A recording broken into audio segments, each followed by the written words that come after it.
emergency food for elderly Jews and families in Ukraine. Time is critical. Please give now. They felt the shaking of missiles. These are people who have already endured so much suffering and disaster. The fellowship has been here and across the former Soviet Union for decades, but the need has never been more urgent. Taking out power, taking out water, simple water to drink. We're talking about the difference between life or death.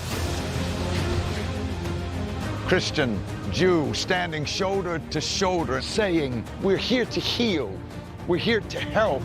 Your gift of only $25 helps rush a winter survival food box filled with life-saving emergency food for elderly Jews and families in Ukraine who are struggling daily to stay warm and fed. Please call or go online while there is still time.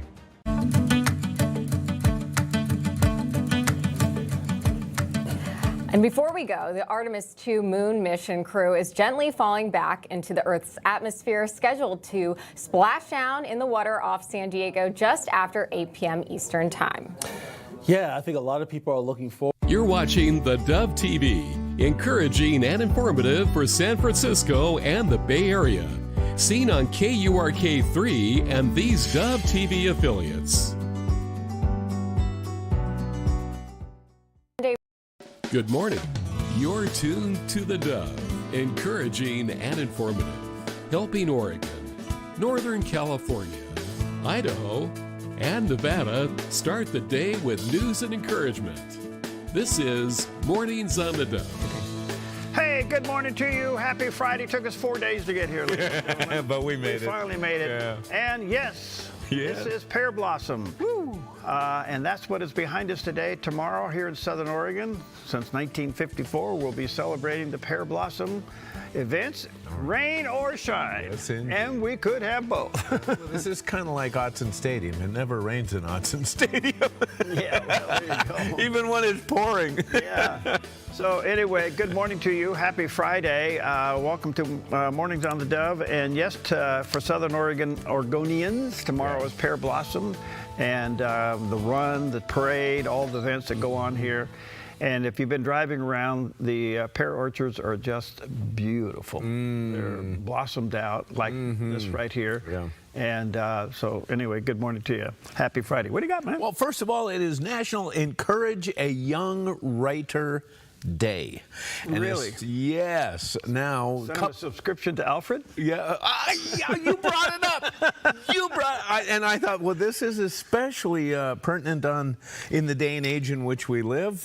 AI is infiltrating all things written. Yeah. And I have to say it's great. It is. You know what? It is a tool that can be used to help, especially people who have time issues. You know, I don't have enough time to do everything here. This can help me organize this portion, but it does kind of interfere when a kid takes a term paper project home and it comes back with Alfred's fingerprints all over it. Is it Alfred or is it Alvin? Well, we want Alfred Inman. Okay, Alfred. Okay. That's what we gave it, Alfred. Oh, Alfred. Okay. Alfred Inman. Yeah. So, but you know what? I know that, and I have been told, educators say that AI, especially term paper AI and some of those projects that come in, they leave telltale signs that it is AI. And educators know how to identify it. Well, I would imagine, first of all, it doesn't sound like the kid. Well, it may not, right? You normally write the way you talk. Oftentimes, yeah, I think so. Okay, yes. So but I will say one thing about AI when it comes to writing things. Yeah. Gosh, I don't have to worry about spell check anymore. Oh yeah. Well, that's a good point. I would write something, go to spell check, and you push the button to correct that word, and then you go back and it didn't happen. Okay. Or it gave it another word. Yeah. You know what? Something happened. I listed something for sale on Facebook Marketplace, and there was like this thing, this enhancement, enhance your description, and I wish I hadn't, but I clicked on it. It completely changed the description of what I was selling. There you go. And I thought, this is crazy. I can't post this because people will come and say, wait a minute. There you go. And so I had to go back and rewrite it. So encourage a young writer day. And especially, you know, people have ideas. It's not Alfred's ideas, it's your ideas. Well, write them down. I have great respect for authors because how they can take something in their head and put words to it. I'm envious of that. Yeah, I agree. I agree. All right. Also, National Erase Self-Negativity Day. Are you feeling bad about yourself? Oh, gosh, what's this? Name it and claim it? Name it. Let's move on, okay? It is National Prosperity theology. What are you doing over here? Huh? You know what I have on this 5, God will send you 20. Here's what I have on this one. National Erase Self-Negativity Day. Yeah. Psalm 139:14. Praise you, for I am fearfully and wonderfully made. Yes. There's only one of you. Yes. Wonderful are your works. Yes. Yes. Yes. Yeah. There's only one of you. Only have one fingerprint that nobody else has. Amen. All right. It's also National Farm Animals Day. Okay. Yes. Hug your farm animal. Just don't name them.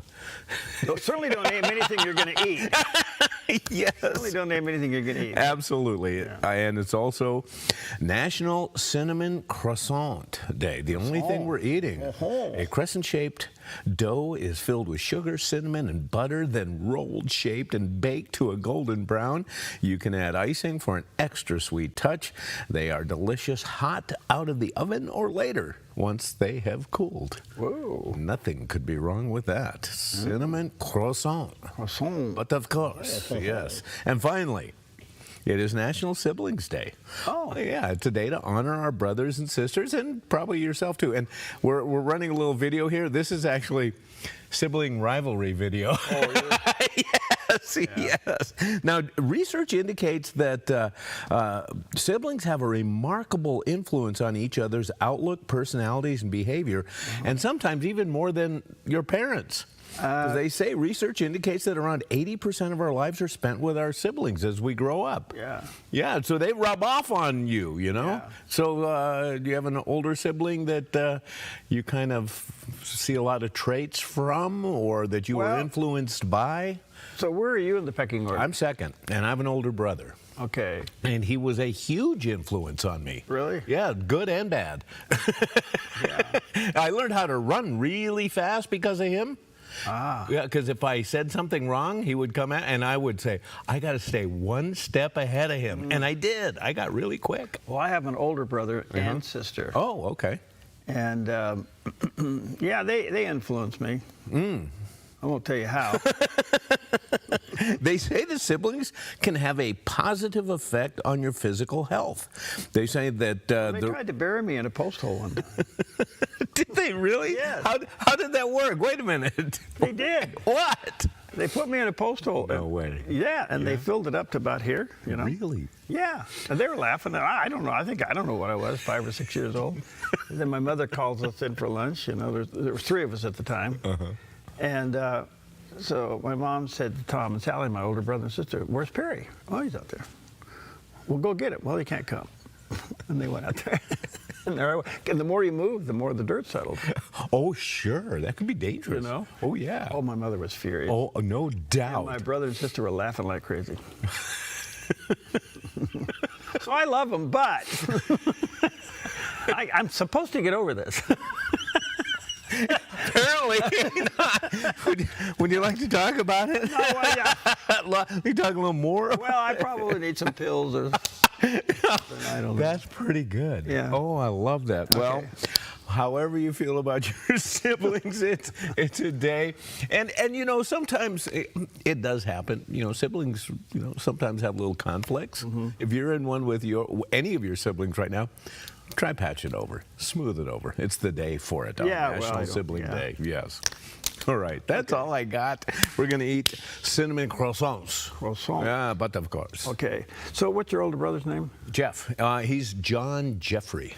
John Jeffrey. So you call him Jeff or John? Jeff. Jeff. Yeah, because my dad's John. Okay. And so Jeff. So we called him Jeff. Yeah. And you know, he is a very good big brother. Yeah. Although I will say, you got buried Yeah. One time I was a little kid, and I went out the back door, and I noticed my brother and a couple other guys were back by the back bush, back by the alley. Yeah. And I went back there, and they were experimenting with what some kids do sometimes. They had stolen some of the smoking devices of their parents. Oh. Cigars and cigarettes. Yeah. And they were out there, and they were lighting them up. And I'm a little kid, and I walk over, and they hand me a cigar. Really? And so I'm standing there with this cigar, and my mom is at the back window at the sink, and she looks, she sees smoke coming out of this bush. Yeah. I'm still paying for that one. Oh, yeah? I'm not kidding you. That was my older brother that did that to So me. my older sister took my dad's cigars. And we were behind the wood where my dad stacked the wood. Okay. Okay. And so I don't know how old it was. So we lit up these cigars. Yeah. Okay. And there's the smoke. Of course. Okay. So my dad comes out and he picks us both up, sets us on the wood pile, and made us finish it. Oh, no. Gosh, you talk about sick. Oh, no doubt. Yeah. Oh, well, that'll learn you. Yeah. So I don't have this. I have weird experiences with my older siblings. And, well. So, Jeff, good luck. Yeah, thanks, Jeff. And neither one of us are smokers, so, No. you know, it all worked out, didn't it? It all worked out, Jeff. Yeah. Have a nice day. Thanks, bro. Okay.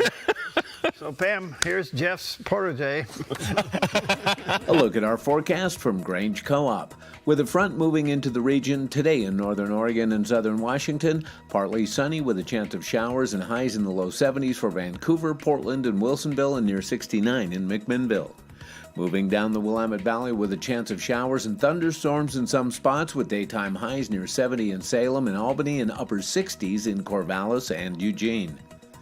Showers likely and possible thunderstorms this afternoon across central Oregon with high temperatures in the low to mid-60s for Prineville, Bend, and Sun River, and more of the same over in Boise, Idaho with a high near 72.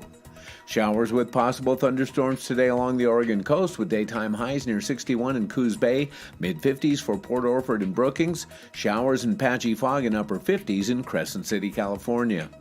In southern Oregon, showers with the possibility of thunderstorms for the Rogue Valley and Klamath Basin, with highs in the mid-60s for Grants Pass, Medford, and Ashland, and near 62 in Klamath Falls.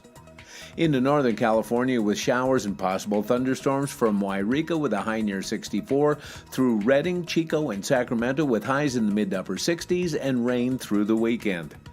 In the Bay Area, patchy fog, then showers and possible thunderstorms in mid-60s for Santa Rosa and Napa. Showers with possible thunderstorms in San Francisco with a high near 67, and in San Jose with a high near 68. It's a snapshot of your Friday forecast from Grange Co-op. All right, there's a picture of the plaza in downtown Ashland this morning. Yeah, pretty nice. Yeah, we got some low clouds out there, so I don't know how long that'll last, but nice view of, boy, that's... Nobody there. Yeah, true. Nobody there. Yeah. Well, when it comes to worship, we oftentimes associate it with the songs of prayer and praise that we lift in church. But it is certainly much, much more than that. And here with some great encouragement is the Reverend Billy Graham. You don't have to know much when you come to Christ. You don't have to know the whole gospel. You don't have to know the Bible. You just come like you are. The thief on the cross didn't know very much, but he turned to Jesus while he was dying and said, Lord, remember me when you come into your kingdom. Just remember me. He had no time to join a church. He had no time to be baptized. He had no time for anything. He just said, Lord, remember me, and that's all that was needed, because Jesus said, today you will be with me in paradise. Jesus said, God is a spirit, and they that worship him must worship him in spirit and in truth. You and I are to worship God in spirit and in truth. Where you worship God is not the important thing. It's how you worship God. You worship him in prayer, in the reading of the Bible, in giving to the church, in going to church. We worship God and we adore him. And everything we do is an act of worship if you know Christ. In all these ways we worship God. Jesus made the greatest of all revelations to her when he said, I know that Messiah cometh, which is called Christ. When he has come, he's going to explain all things to us. Jesus said to her, I am He. I am the Messiah. Yeah. I am the Messiah, yes. Oh, good stuff. Billy Graham. All right. We miss him, but we still have him. We still have yes. him. Boy, don't we ever. Yeah. All right. Well, behind us today is Pear Blossom. This is a big event here in Southern Oregon. Started clear back in the 50s, you know, and known as the pear capital of the world. Pear is grown here. I always think they ought to do the big pear drop from the new Lithia building in downtown Medford, you know. Yes. You know, kind of like they do the ball. Yeah. Oh, I see what you're doing. I thought, oh no, they're going to drop pears from the top. You know, they have the big ball that drops there in Times Square. Yeah. I think we ought to have on New Year's Day or New Year's Eve, we ought to have the pear drop. Yeah. From the top of the Lithia. Great idea. Right down to the park, you know. Yeah. Boom, then the fireworks go off. Fireworks go, yeah. But rain or shine, the Pear Blossom is just a great event here in Southern Oregon. The parade, thousands will turn up for it, rain or shine. We've seen extreme heat, we've seen snow, we've seen wind, we've seen rain. And all in the same parade. Yes, it can be just about everything. The big run, all that. So anyway, we'll give you more on that coming up a little bit later on. All right, let's take a look at some of the top stories yesterday. Well, yesterday there was a top story that kind of shook things up a little bit that was a little different. Our First Lady steps to the microphone and she let it fly, and she was upset because of the accusations of her and Jeffrey Epstein. And she came out swinging yesterday, gave a 5-minute speech, did not take any questions, and put the things in place, went after fake news, primarily CNN and others, and went after James Carville and others. She does mention in there, my attorneys. Yes. I mean, it's kind of like, oh, we know Don has a bunch of them. So, anyway, here's a little bit of the speech yesterday that the First Lady gave that kind of rocked the scene. I do not object to their ignorance, but rather I reject their mean-spirited attempts to defame my reputation. I never been friends with Epstein. Donald and I were invited to the same parties as Epstein from time to time, since overlapping in social circles is common in New York City and Palm Beach. To be clear, I never had a relationship with Epstein or his accomplice, Maxwell. My email reply to Maxwell cannot be categorized as anything more than casual correspondence. My polite reply to her email doesn't amount to anything more than a trivial note. I am not Epstein's victim. Epstein did not introduce me to Donald Trump. I met my husband by chance at a New York City party in 1998. This initial encounter with my husband is documented in detail in my book, Melania.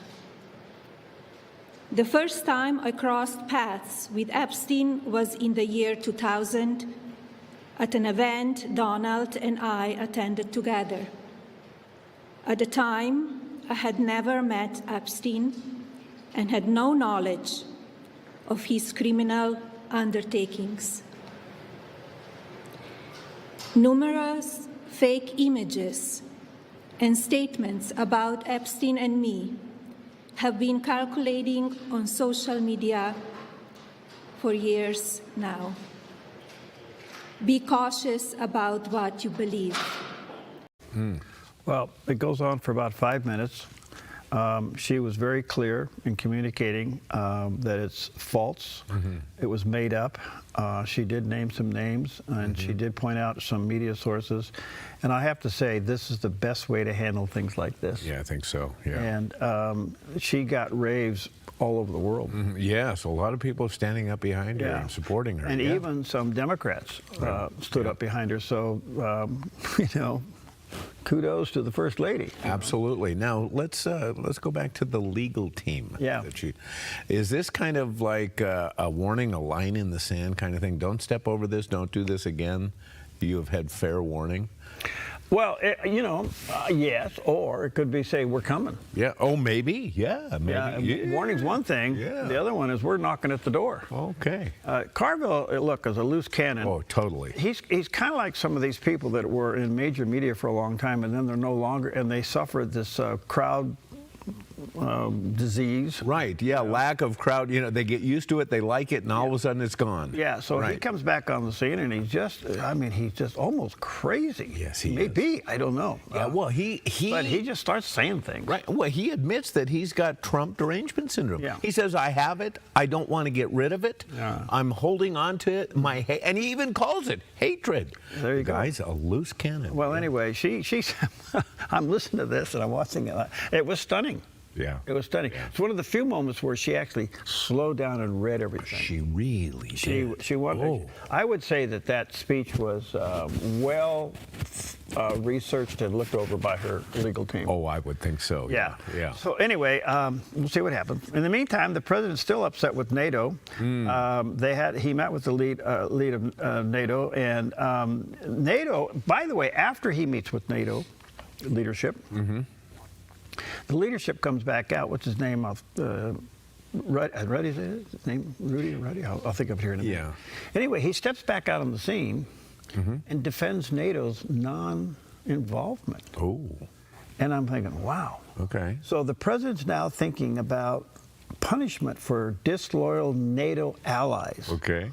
He is thinking about looking at options in the terms of restructuring involvement with NATO, potentially shifting troops and other resources from certain countries depending upon these resources.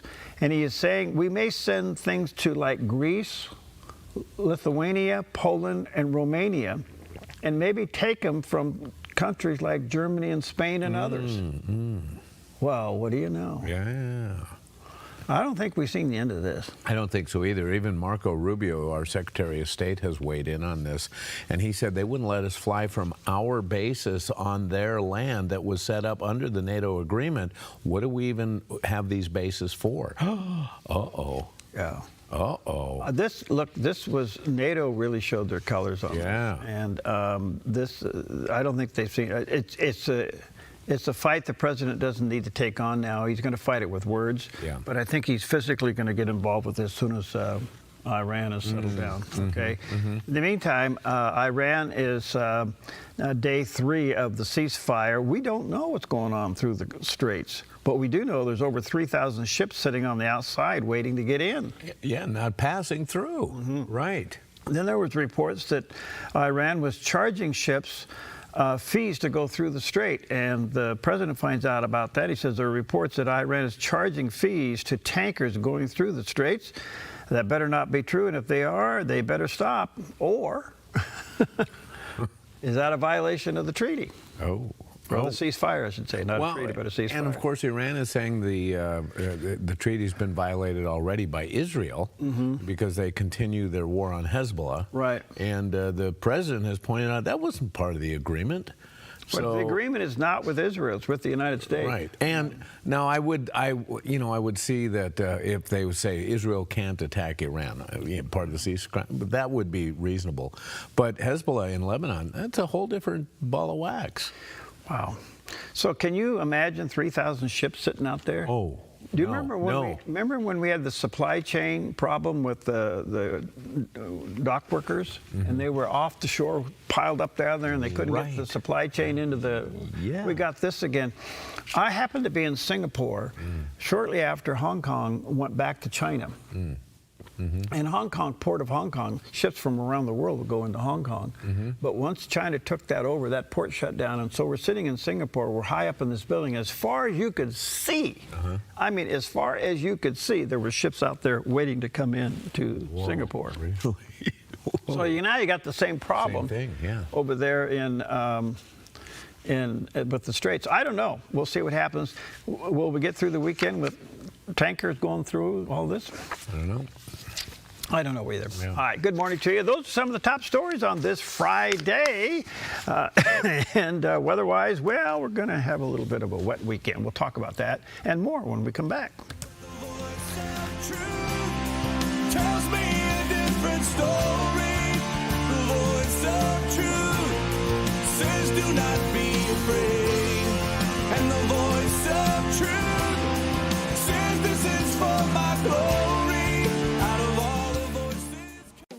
Since 1934, Grange Co-op has been more than just a store. We've been a cornerstone of our community, owned by people like you. We proudly offer top-quality farm and ranch supplies, including our own Rogue feed, as well as workwear, Western apparel, garden essentials, and pet care products. By signing up as a Grange Rewards customer, you not only enjoy exclusive benefits like special offers and 1% back on most purchases, but you also become part of something bigger, a cooperative that you own and help shape. Join Grange Rewards today. When technology slows you down, your business and your life feels it. That's where Rogue Tech Pros comes in. We provide business technology services, managed IT services, and custom phone systems for businesses and homes. Our award-winning team takes time to understand your unique needs and builds a customized plan to keep your systems running smoothly so you can focus on growing your business while we handle the IT headaches. Find us at roguetechpros.com. roguetechpros.com. We keep IT simple. When life feels heavy, your body feels it, your mind feels it. That is why I created Organic Elements Wellness Spa, a place where wellness is not a luxury, it's a way of life. Step into our wellness lounge with a Himalayan salt room, infrared sauna, steam room, and invigorating cold plunge. Restore your nervous system, detox your body, and clear your mind. Then experience customized massage, advanced skin therapies, and result-driven facials, all designed to help you look as good as you feel. There's nothing else like this in Southern Oregon. This is your space to heal, to reset, to glow. Call today to book your private wellness party for up to 15 guests or surprise someone special with a gift certificate. Visit Organic Elements Wellness Spa on East Main Street in Medford. Book online at organicelementspa.com. Wellness is wholeness. Voted best of Southern Oregon. Okay, good morning to you. Happy Friday, 25 minutes after the hour, and we are heading into here in Southern Oregon, known as Pear Blossom Weekend, the big party tomorrow. Yeah. Rain or shine. Yeah. Well, a little bit of state news. As you know, finally our legislature called it quits for a short session. But Southern Oregon ended up with $22.5 million in projects coming out of the state budget. $15 million of it goes to Southern Oregon University, which we knew that was coming, and they needed the boost. Also, let's see, Gold Hill will receive $1.5 million for new water lines, and White City is going to get $2 million for wastewater infrastructure upgrade. So some backyard news going on there. And of course, the big news is tomorrow, like I said, is Pear Blossom. This is a big event here in Southern Oregon. The parade's always a hoot. And thousands of people lined the parade route. There's the run. They have, the mile run, then they have the big one that goes out there. It goes clear out to like you're going to center. What's the street out there? I think it's like, what's the turnaround there? It's going over to Jacksonville. Yes. Yeah. And there's a hill there at the halfway mark. What do they call it? Yeah. I guess I could say it, but I probably shouldn't. Well, in Boston, theirs is called Heartbreak Hill. Oh, no. Yeah, this is different. This has something to do with straining. Okay.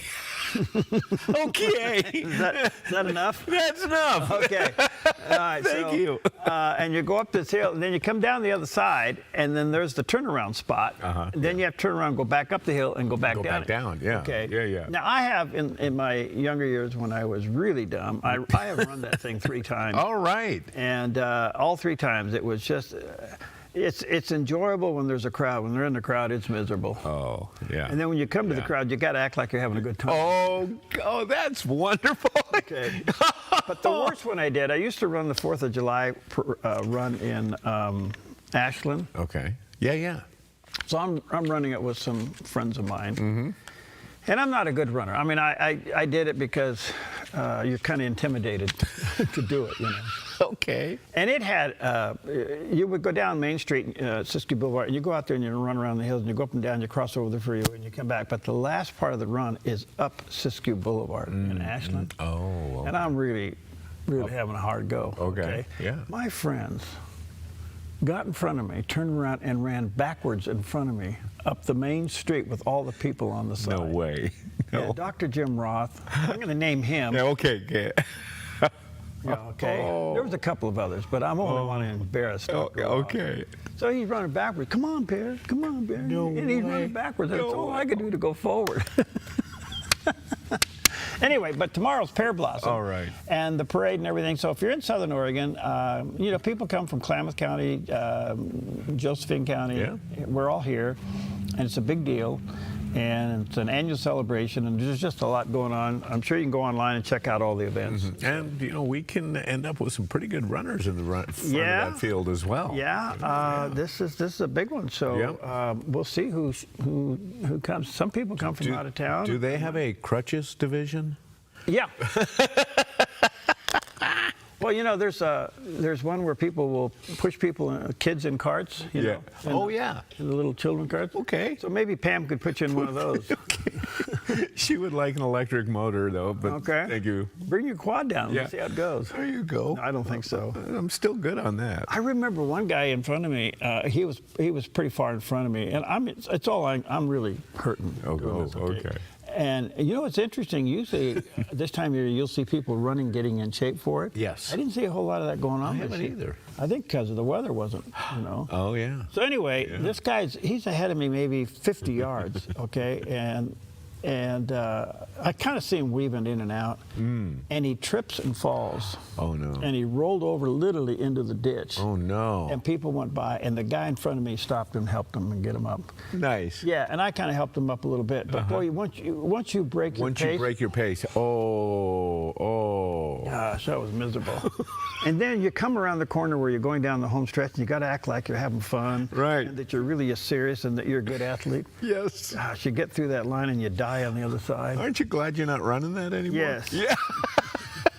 Answer is yes. Yes. All right, take a look at the satellite image. Here's what's going on out there. Oh, look at that system. Yeah, that's going to hit us over the weekend. Oh boy, and today it says 90% chance, mid-60s today, 59 tomorrow, 95% chance tomorrow. It's going to rain on Sunday, probably on Monday. Wow. Look at that. Okay. This is like what we were waiting for all winter, huh? Yeah. It never really materialized. There you go. Okay, well, we are looking at, what do you say, like 3,200 ships lined up at the Strait of Hormuz trying to wait their turn and maybe not getting through, and it doesn't look like they are. And, you know, we look at this, and I think some of us are a little surprised. Can't the military open this up? Can military action open up the Strait of Hormuz? Something is missing in the equation. Yes. Well, former U.S. Central Command Deputy Commander Vice Admiral Robert Harward was asked by Fox Business' Stuart Varney if military action can open it up. Let's listen in. Without a doubt. It's just the level of violence and destruction you need to do to implement that. And so the president went out of his way to try to accommodate the Iranians. He agreed to talk, agreed to negotiations. We stopped a bombing campaign to accommodate them, and now he feels they've reneged on that deal. But yet ships flowed yesterday. So again, it's nighttime in Iran right now. Tomorrow morning, let's see what ships flow. But I'm convinced the president feels he's been betrayed after the efforts he took to help and accommodate the Iranians. But we've seen over history, anytime you accommodate or appease the Iranians, they just use it for their advantage. I think this president and this administration will double down on the use of force to be able to open those straits if necessary, but willing and wanting to use the political approach first. He made it very clear, and one thing the president's done, everything he said he's going to do. So I think they timed it well. I think some ships were starting to flow. The Iranians, and I think the U.S. did not expect the Israeli actions to be incorporated into this ceasefire. And I know the president now has reached out to them, but that wasn't part of the initial negotiations. They negotiated in true faith. We made accommodations, and the Iranians changed their mind. So I think his timing was good.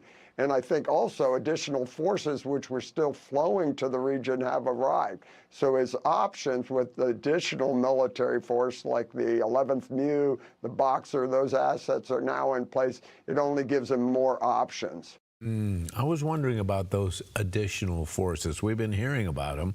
Apparently they are there and holding, ready to go?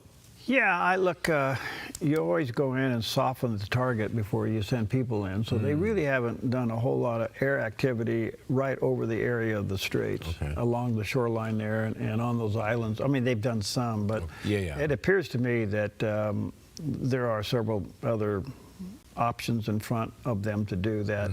But to his point, yeah, I guess they can go in there and open that up.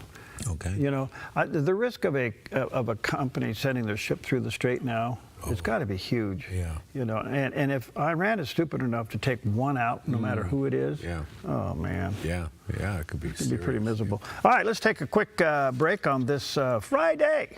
We'll be right back.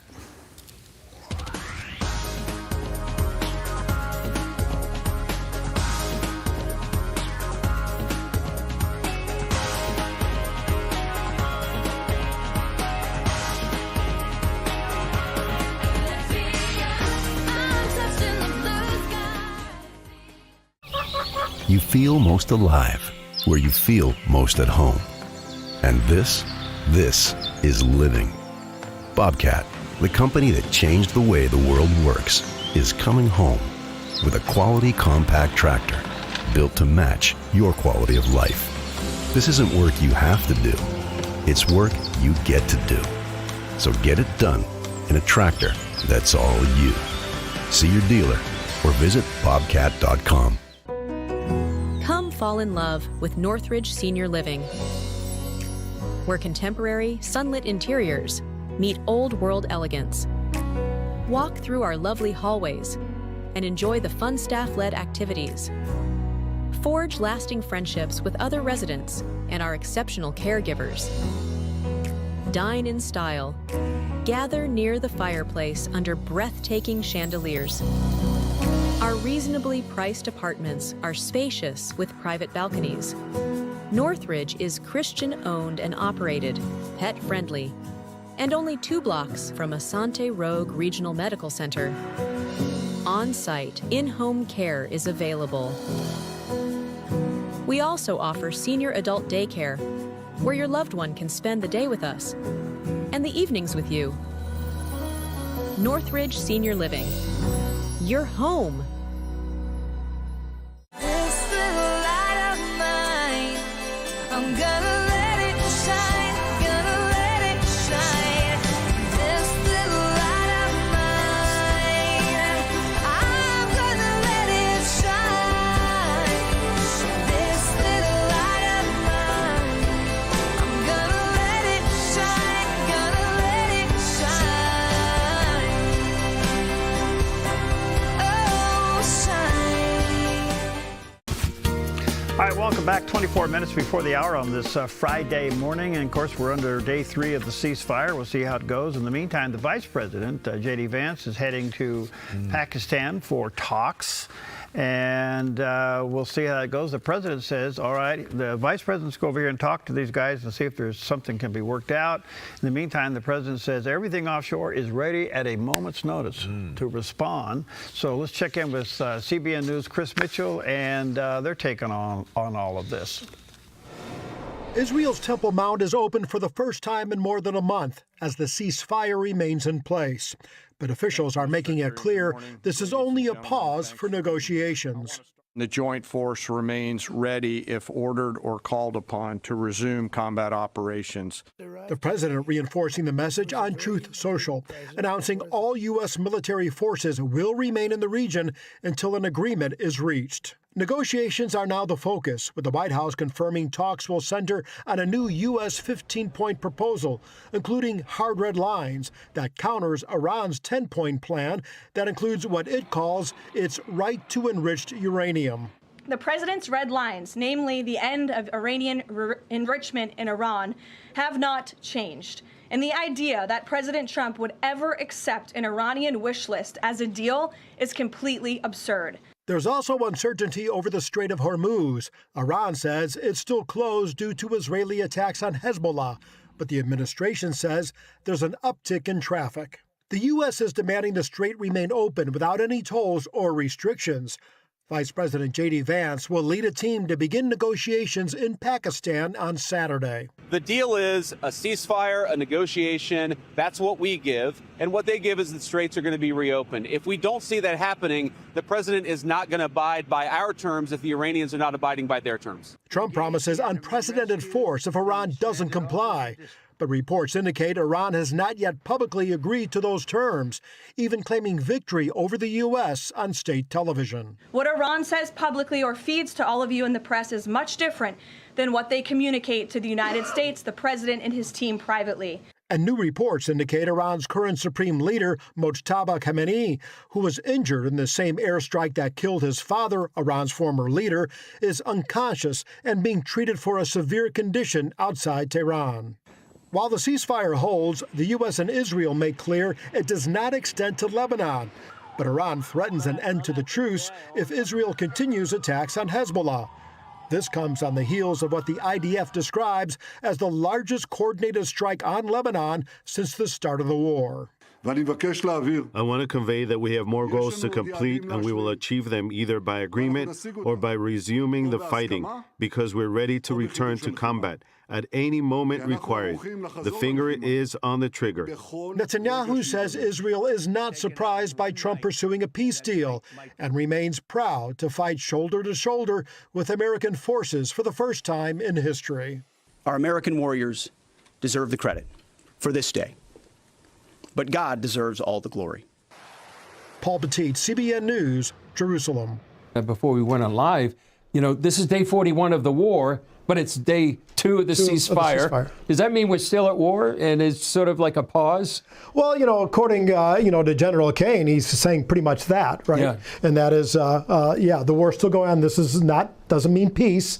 So the opposite of peace is war. This is a ceasefire. It's a pause. Right. And now we got to work out the details of it. And, one of my thoughts is, okay, let's talk about details here, because it seems like Hezbollah and Lebanon could be a sticking point if, in fact, Iran is saying, well, that violates the truce. And it's not just Iran. I mean, today, Italy, UK, as well as Spain are all saying the same thing, that Israel's already violated the truce by attacking Hezbollah in Lebanon. So what does this mean looking forward to this weekend when the negotiations are supposed to start? Yeah, I think J.D. Vance said that, if Iran wants to pull out of the talks like they've threatened, that's up to them. But according to the U.S. and Israel, there's no connection between Lebanon and Iran in terms of Israel and the U.S. And obviously, they went ahead, Israel that is, and launched what they call eternal darkness, 100 strikes within 10 minutes, wiping out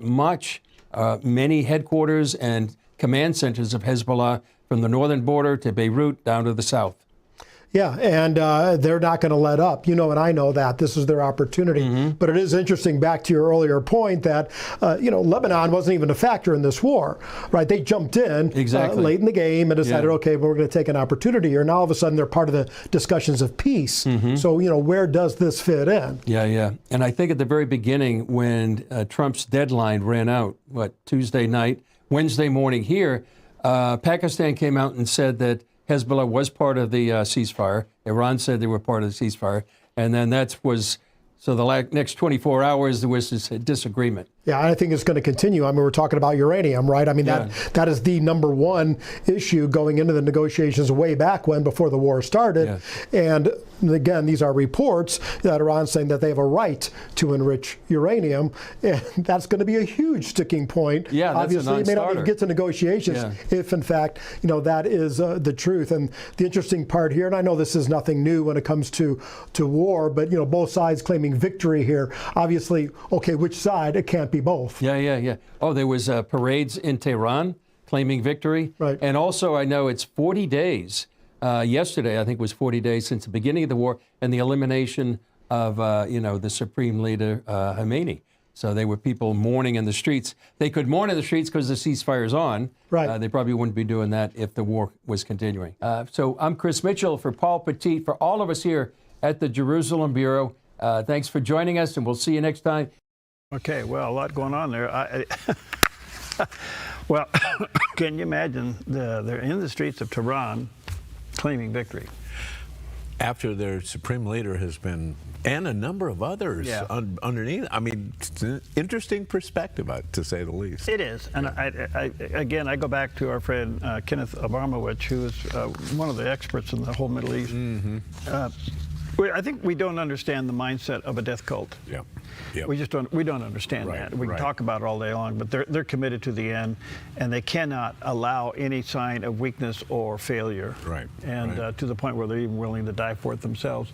And I think the president is beginning to understand that, but he also is trying to tell the world, look, I'm trying everything known and everything public to see if there is a possible way for them to change their mind, knowing all along that probably won't work. Yeah, All right, let's check out something that does work.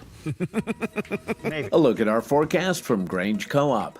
With a front moving into the region today in northern Oregon and southern Washington, partly sunny with a chance of showers and highs in the low 70s for Vancouver, Portland, and Wilsonville, and near 69 in McMinnville.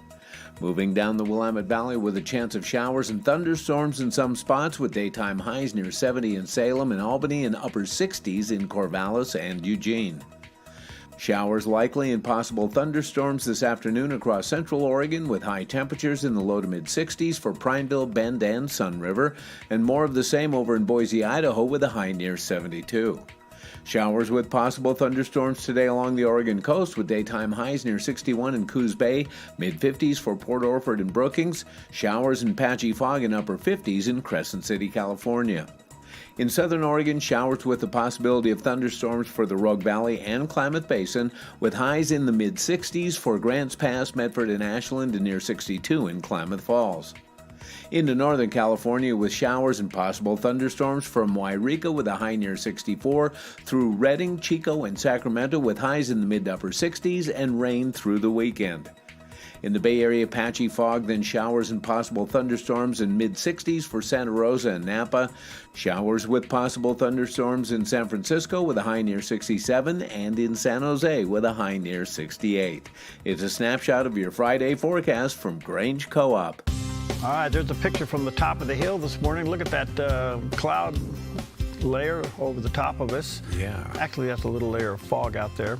I did hear a plane take off, but I don't know if any are landing yet. You okay? Your pizza's ready. Okay, so. My computer just went wacko, said Windows security, beep. I'm being hacked while we're speaking. That's okay. Oh, no. Oh, no. Say it ain't so. Sending you the Costco list. Come on, man. Right. It may be true. Okay. All right. Well, it was on this day in 1991 that an era quietly came to an end in New York City. At 3rd Avenue and 42nd Street, the last Automat, a coin-operated cafeteria operated by Horn & Hart, served its final customers, closing its door on a once revolutionary way to eat. For decades, automats were a staple of city life. Customers would drop a nickel into a slot, open a little glass door, and grab everything from sandwiches to fresh brewed coffee, no wait staff required. At their peak, these cafeterias fed hundreds of thousands of people a day, becoming a favorite of everyone from busy workers to celebrities. But by the late 20th century, fast food chains and rising costs pushed automats into decline. When that final location closed, it wasn't just a restaurant shutting down, it was the end of a uniquely American dining experience. A place where a few coins could open a window to a quick meal and a slice of history. I ate in that one. I'll never forget. I was walking down the street on 42nd Street there, right by 3rd Avenue, and I see this place. And I had seen it in advertisements before, and I looked and I thought, this exists. And I went in there, and that was what it was. It was all these windows. You drop your coins in, and you go and get it was cafeteria style. And I thought, I wonder how long can something like this last? Well, not long. Not long. All right, Charles Spurgeon. It has been said that he perhaps was known up until maybe the time of Billy Graham as the greatest preacher ever. Some will say that. Anyway, he is certainly quite the guy. Died at a young age and suffered and battled depression. Oh. But he was an amazing preacher and pastor of the Metropolitan Tabernacle in London.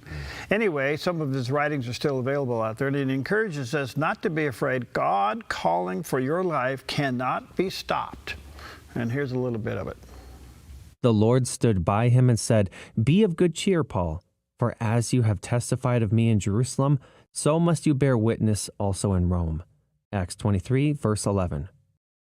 Are you a witness for the Lord, and are you just now in danger? Then remember that you are immortal till your work is done. If the Lord has more witness for you to bear, you will live to bear it. Who is he that can break the vessel which the Lord intends to use again? If there is no more work for you to do for your master, it cannot distress you that he is about to take you home and put you where you will be beyond the reach of adversaries. Your witness bearing for Jesus is your chief concern, and you cannot be stopped in it till it is finished. Therefore, be at peace. Cruel slander, wicked misrepresentation, desertion of friends, betrayal by the most trusted one, and whatever else may come, cannot hinder the Lord's purpose concerning you. The Lord stands by you in the night of your sorrow, and he says, "You must bear witness for me. Be calm. Be filled with joy in the Lord." If you do not need this promise just now, you may very soon. Treasure it up. Remember also to pray for missionaries and all persecuted ones, that the Lord would preserve them even to the completion of their life work. Wow. Well, I read some of his books, and I have his morning and evening devotional. Oh, it's really good. All right, that's good stuff all the way around. We'll take a quick break on this Friday, heading into Pear Blossom. When we come back, we have, what do we have today? Oh, to eat? Yeah. What are we eating today? Cinnamon croissant. Croissant. Yes. Oh. Yeah, sounds good.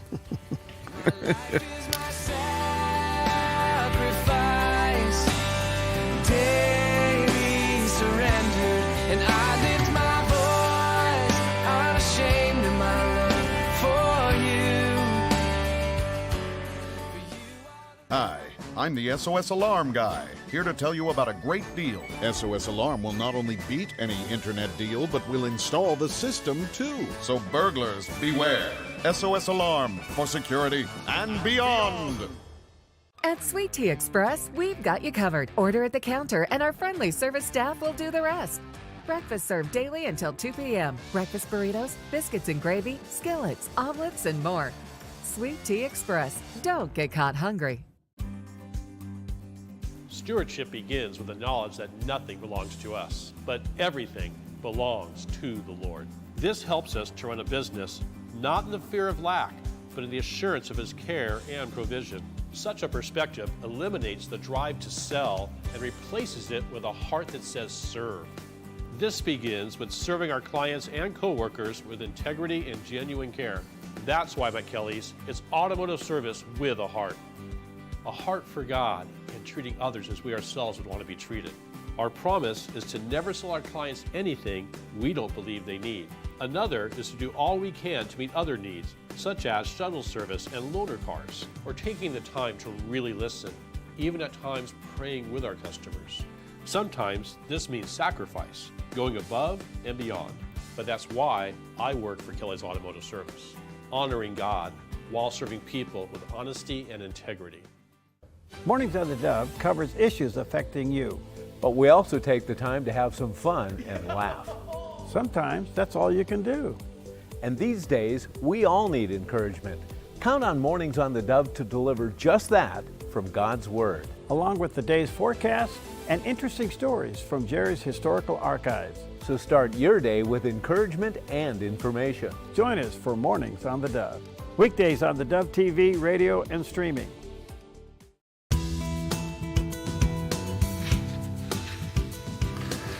All right, welcome back. 8 minutes before the top of the hour. What happened to Tucker Carlson? He seems to have lost his way. What is going on? Is it a gig? Is he really changed his philosophy and thinking, or is this a stint, so to speak, to get ratings? Kind of a PR thing, yeah? I don't know. I don't know. It's hard to believe. He was such a conservative golden boy on Fox, and something happened.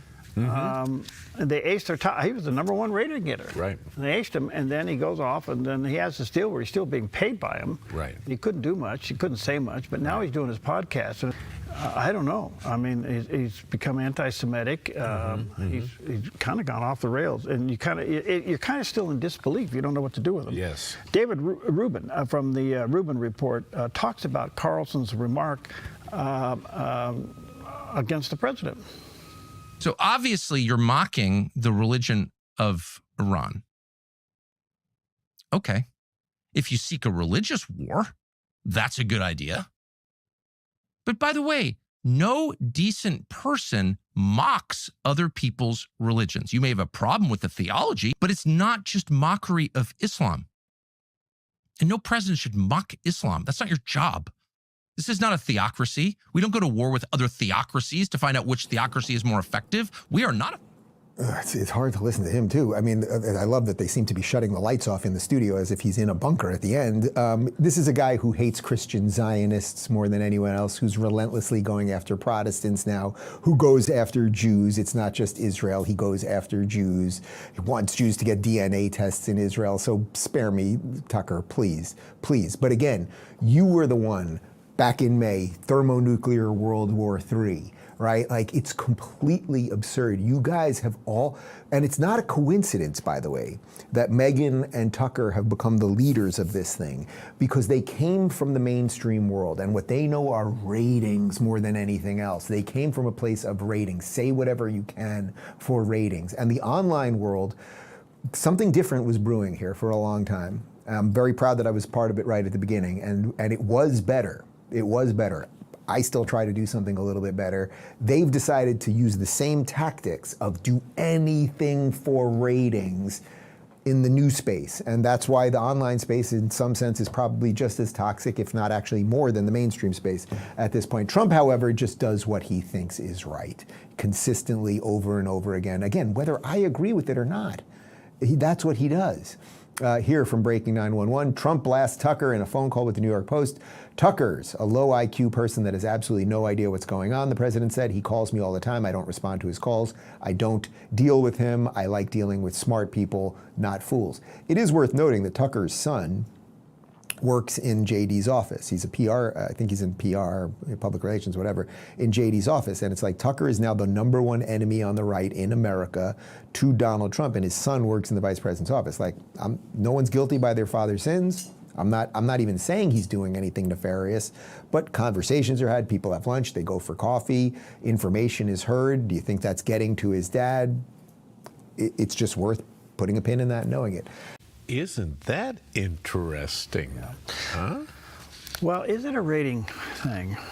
I wonder. Gosh, if it is. I mean, look, he says things that gets under your skin and makes you mad.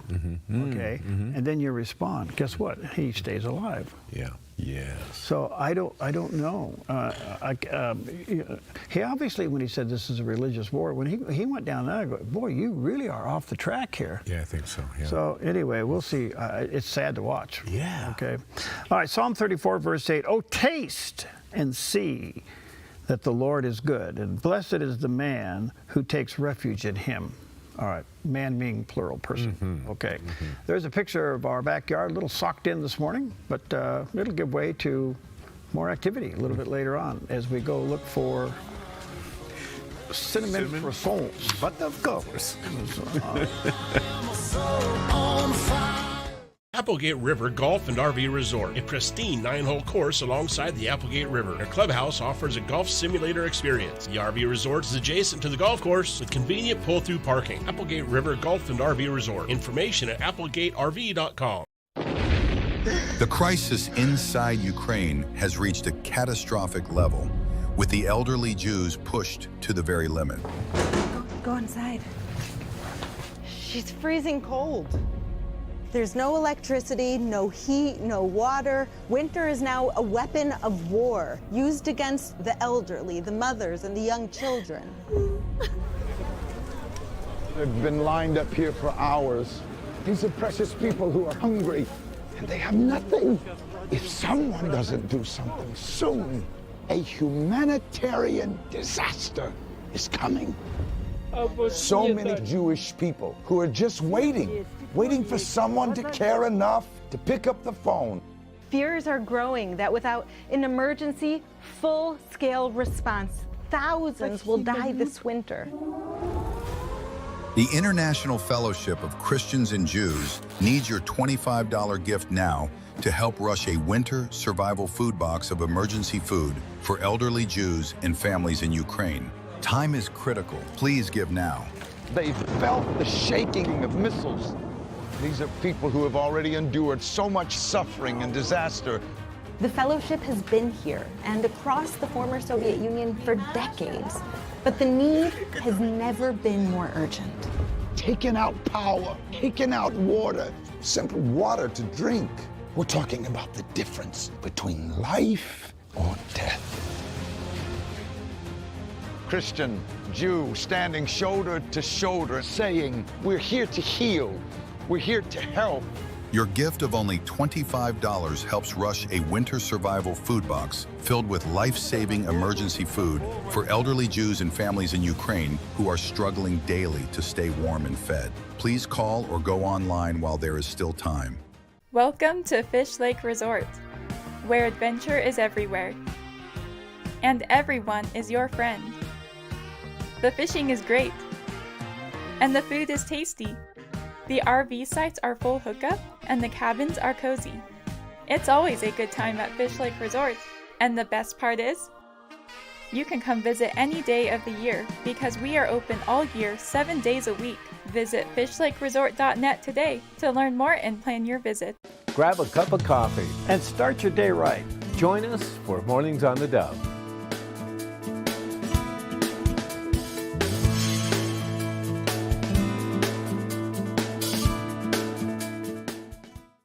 Good morning. You're tuned to the Dove, encouraging and informative, helping Oregon, Northern California, Idaho, and Nevada start the day with news and encouragement.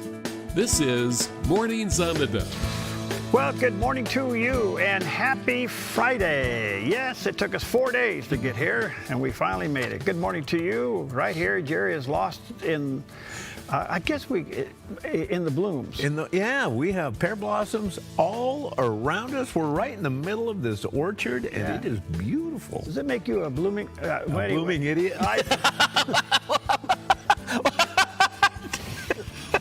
I know, I took the words right out of your mouth. Yeah, but you finished the sentence. Thank you very much. Okay, anyway, we did this today because this weekend is the Pear Blossom celebration here in Southern Oregon. It's been going on since the early 50s.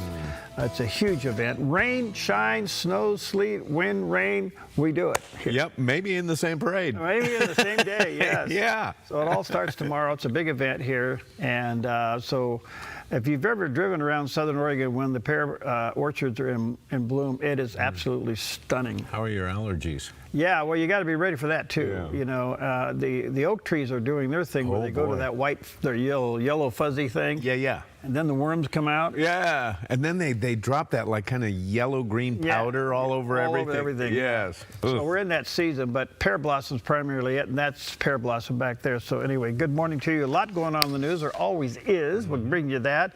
Like I said, big weekend for us here in Southern Oregon, rain or shine. What do you got? Well, you just mentioned it. A lot of stuff going on. There's always something to write about, and today is National Encourage a Young Writer Day, and especially in the day and age where we see AI all around us, things are being written by AI all around us. So those Alfred Inman. Yeah, all those young minds full of mush, you know, they have ideas. Yes, they do. And they blossom, and you need to write them down. There you go. And I'm envious of people that get ideas and can express them in words. Yep. And especially too, music. I love the structure of people who write music and the lyrics that go into those songs, and especially worship songs too. You know, it's like, man, I wish I could have written this. Yeah. Yeah. Well, our own Renee here writes books, gets published, and wins awards. Absolutely. I don't have that talent. Yeah, I don't either. It's all I can do to write a business letter. It's all I have to read them. Okay, moving on. And with, as I said, that is National Erase Self-Negativity Day. Yeah, so, you know, claim it. Maybe you're down on yourself. Let it slide by, you know. It is something that shouldn't pull you down. And I look at Psalm 139, verse 14. I praise you, for I am fearfully and wonderfully made. Well, I think of the scripture in Philippians 3, where Paul said, I forget the things in the past. Oh, yeah. And that could even be 5 minutes ago. Yes. And press on towards the mark of the prize of the high calling. All right. So the past is the past. You can't bring the water back underneath the bridge. Yeah, sometimes you have to apologize for the past. Yeah, you know, get up and move on. All right. National Farm Animals Day. You know, that's a good thing. People need to realize that, you know, it's not just domesticated pets that, you know, in the animal kingdom. Hug a farm animal. We have, yeah, hug a farm animal, but if you're going to eat it, don't name it. Don't name it. Anything you're going to eat. Yeah. No. Yeah. So anyway, and we had only Betsy burgers. Betsy My neighbor had a steer, and we named it Betsy. Yeah. So that's a problem. That is a problem. Betsy the steer. Yeah. Oh, gosh. So when Betsy went off to the How did that happen? to the big concrete wall. Was Betsy confused? Well, no, the neighbor was. Okay, all right. Okay, so we had Betsy burgers. Okay, we have one thing to eat besides Betsy. It is National Cinnamon Croissant Day. The crescent-shaped dough is filled with sugar, cinnamon, and butter, then rolled, shaped, and baked to a golden brown. And you can add icing for an extra sweet touch. They are delicious hot out of the oven or later once they have cooled off. Either way, it is Cinnamon Croissant Day. Enjoy. Do you realize in Southern Oregon we have some amazing bakeries? Oh, yes. Yes. And you know, you have your few you go to, but if you start looking online of original classic bakeries, yeah, we are blessed with a bunch of them. Oh, yeah. And I don't know of a bakery that you don't walk into that there isn't something cinnamon in there. Oh, yeah, you know, cinnamon is a very popular. So, yes. but at the croissant. Is Peggy a baker? Oh, yeah. Oh, yeah. I would have. Yeah, she A+. Yes. So it's nice to have a good baker in the family. We have one too. Yeah. Yep. Jenna. Yep. Yeah. Very good. Yep. Well, it's Jenna. Well. Yep. Because any woman that operates a chainsaw is probably not a good baker. Good morning, honey. And she is good with a chainsaw, dude. Yes. Well, she uses it for a mixer. Yeah. Okay, that's fabulous. It is National Siblings Day. Okay. It honors our brothers and our sisters. And siblings have a remarkable influence on each other's outlook, personalities, and behavior. And in some cases, even more than from your parents. Now, we're watching a video here. It is called Sibling Rivalry, because that comes into play as well. But research indicates that about 80% of our young lives are spent with our siblings, leading to potential benefits such as reduced depression, increased life satisfaction, and improved self-esteem. How about that from your brothers and sisters? Yeah. Also, they can help you learn how to run fast, too, because if you say something to your older brother that he doesn't like, he's going to come get you. You got to stay one step ahead of him. Yeah. Yeah, it's a good fitness thing. No wonder people are healthier with siblings. No, that's true. Yeah. Yeah, siblings will keep you alive. Yeah, well, It's called survival. Well, you almost didn't survive. Well, I have an older brother and sister and a younger brother and sister, so I'm stuck in the middle. How many kids on your side? Five. So we're I'm the five in second. mine. Peggy's just 6. Oh, no kidding. Yeah, Oh, my so gosh. big families, you know, and so yeah. But I also know something about siblings. What? Sisters. Oh, what about them? Don't get in the middle of them. I mean, they speak their own language. Okay? Yes. They do their own thing. Yes. And you don't even question it. Just roll with it. Yes. It's a bond unlike, it's almost, I don't know, it's just an amazing bond. Yeah. Yeah. So just if you got a lot of sisters hanging out, get away from it. Do your sisters carry any influence with you? Well, no, my two sisters are really far apart. Okay. The oldest is a sister and the youngest is a sister, so the in between are 3 boys. Mm-hmm. So, so they're far apart and they live far apart. So they don't quite have that sister thing. Now on Peggy's side, there were 5 girls, and boy, I tell you, it's a movement. My younger sister is a very influential person.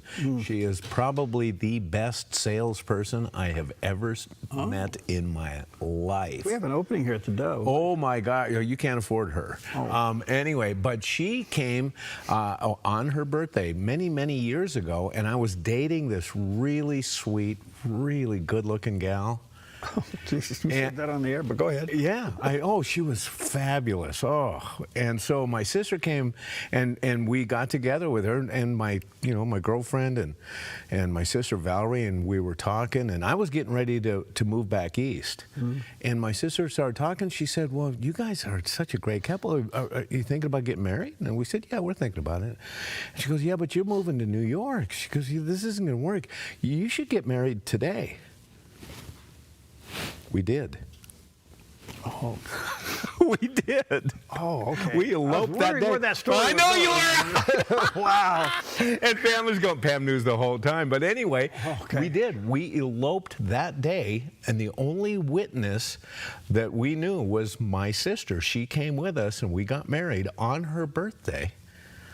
And we got married, and the Reverend's wife was our second witness. She stood up next to us, and then after it was all over, we went and called our parents, and my mom and dad were just thrilled because they love Pam. Yeah. And her mom cried. Yeah.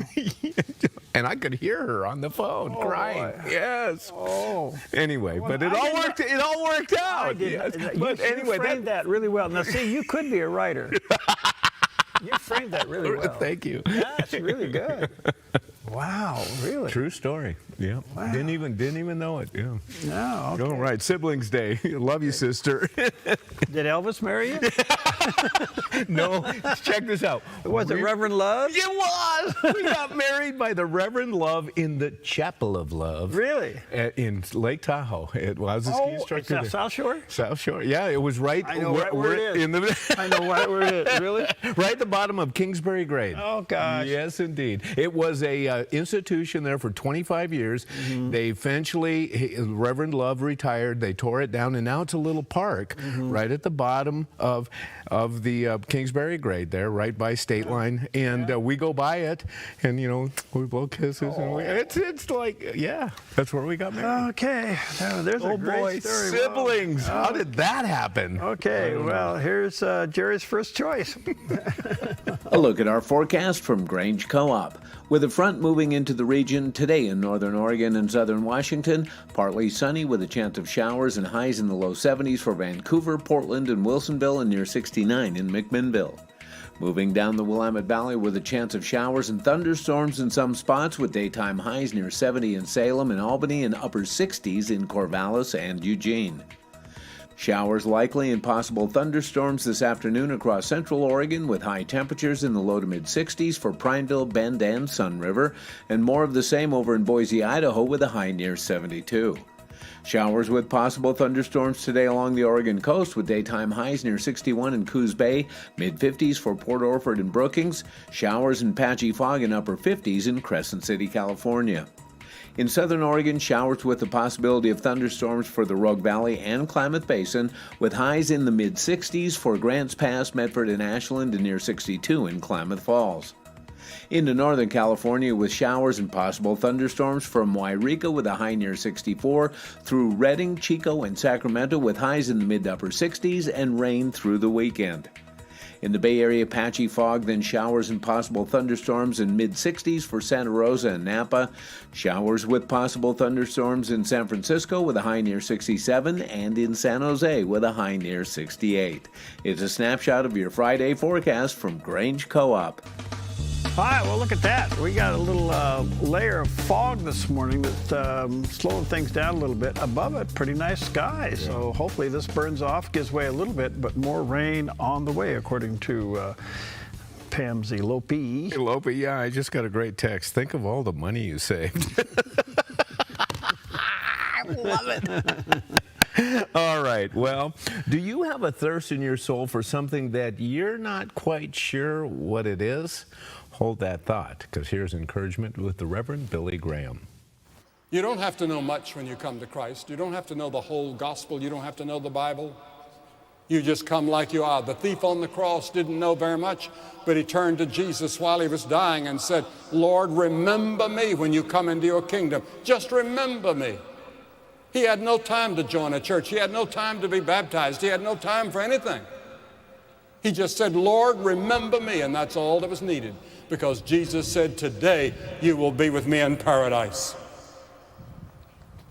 Jesus said, God is a spirit, and they that worship him must worship him in spirit and in truth. You and I are to worship God in spirit and in truth. Where you worship God is not the important thing, it's how you worship God. You worship him in prayer, in the reading of the Bible, in giving to the church, in going to church. We worship God and we adore him. And everything we do is an act of worship if you know Christ. In all these ways we worship God.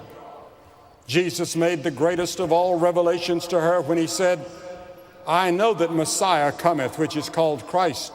When he has come, he's going to explain all things to us. Jesus said to her, I am he. I am the Messiah. Mm-hmm. Amen to that. Wow. All right, good stuff. All right, good morning to you. Happy Friday, 14 minutes past the hour. Let's take a look at some of the top stories. Yesterday was kind of an unusual headline day. The First Lady of the United States, Melania Trump, went to the national press, stood there. You could tell she was seething. Yes. About a 5.5 minute speech saying that the relationship with her and Epstein never happened, never existed. She is apparently a victim of being abused on social media by media platforms and major media companies, and in particular individuals. And she stepped to the microphone to set the record straight. And she was pretty hot. There was a line in there. I don't know if this clip includes that line. I don't think it does. But there was a line in there after she talked about certain news companies, CNN being one of them, and then James Carville being one of the people. Yeah. There were some other names in there. Yeah. But she said something to the effect that I'm paraphrasing, and my attorneys, okay, kind of indicating she has her own branch of attorneys, much like her husband does, probably. Yep. Anyway, here's a little bit of the First Lady's address to the media yesterday. I do not object to their ignorance, but rather I reject their mean-spirited attempts to defame my reputation. I never been friends with Epstein. Donald and I were invited to the same parties as Epstein from time to time, since overlapping in social circles is common in New York City and Palm Beach. To be clear, I never had a relationship with Epstein or his accomplice, Maxwell. My email reply to Maxwell cannot be categorized as anything more than casual correspondence. My polite reply to her email doesn't amount to anything more than a trivial note. I am not Epstein's victim. Epstein did not introduce me to Donald Trump. I met my husband by chance at a New York City party in 1998. This initial encounter with my husband is documented in detail in my book, Melania. The first time I crossed paths with Epstein was in the year 2000 at an event Donald and I attended together.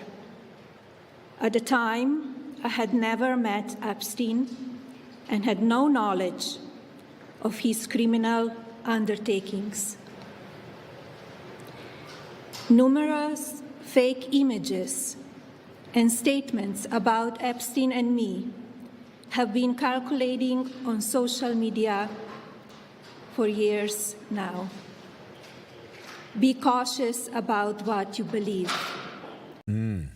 Well, look, she was a victim of lies from major news organizations, individuals, and social media, and she had had enough.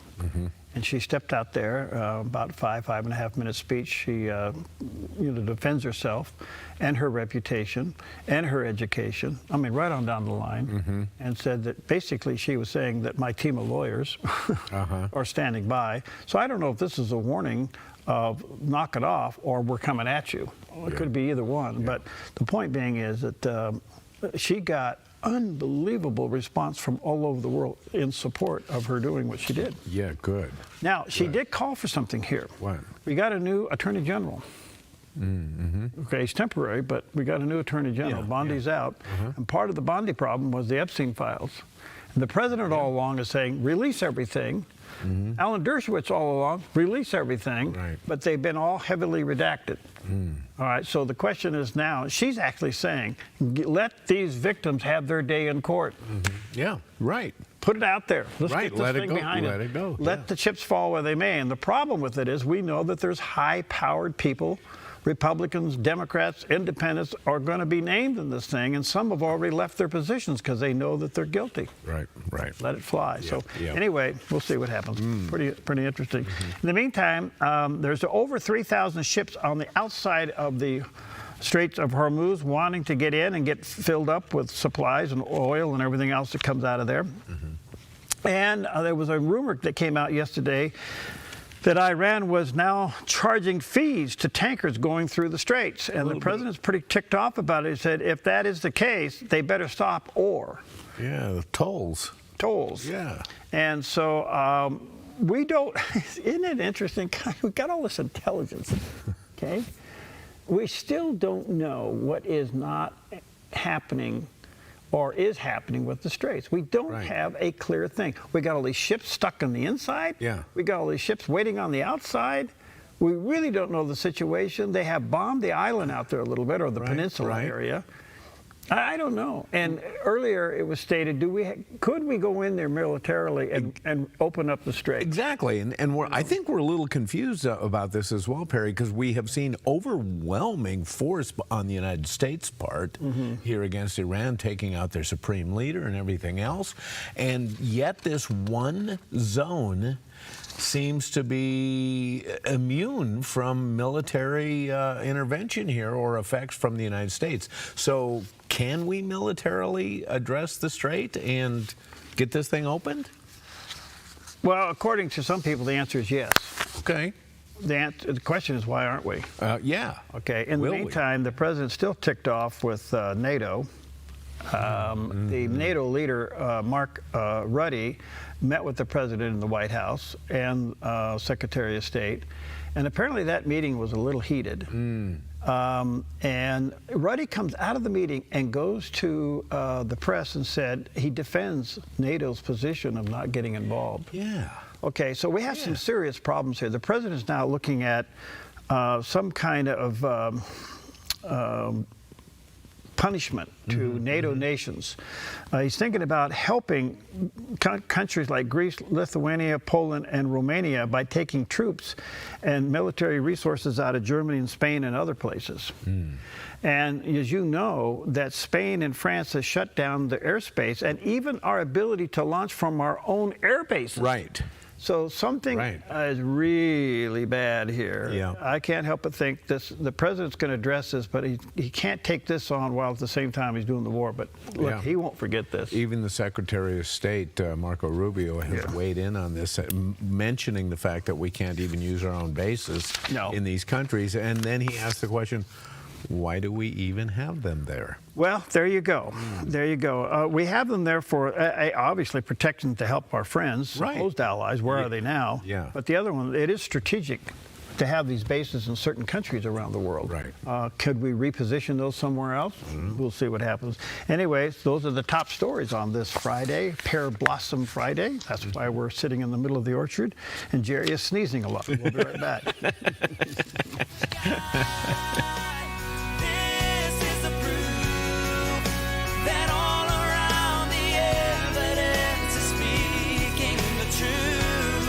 From the center of my soul to the edge of the Since 1934, Grange Co-op has been more than just a store. We've been a cornerstone of our community, owned by people like you. We proudly offer top-quality farm and ranch supplies, including our own Rogue feed, as well as workwear, Western apparel, garden essentials, and pet care products. By signing up as a Grange Rewards customer, you not only enjoy exclusive benefits like special offers and 1% back on most purchases, but you also become part of something bigger, a cooperative that you own and help shape. Join Grange Rewards today.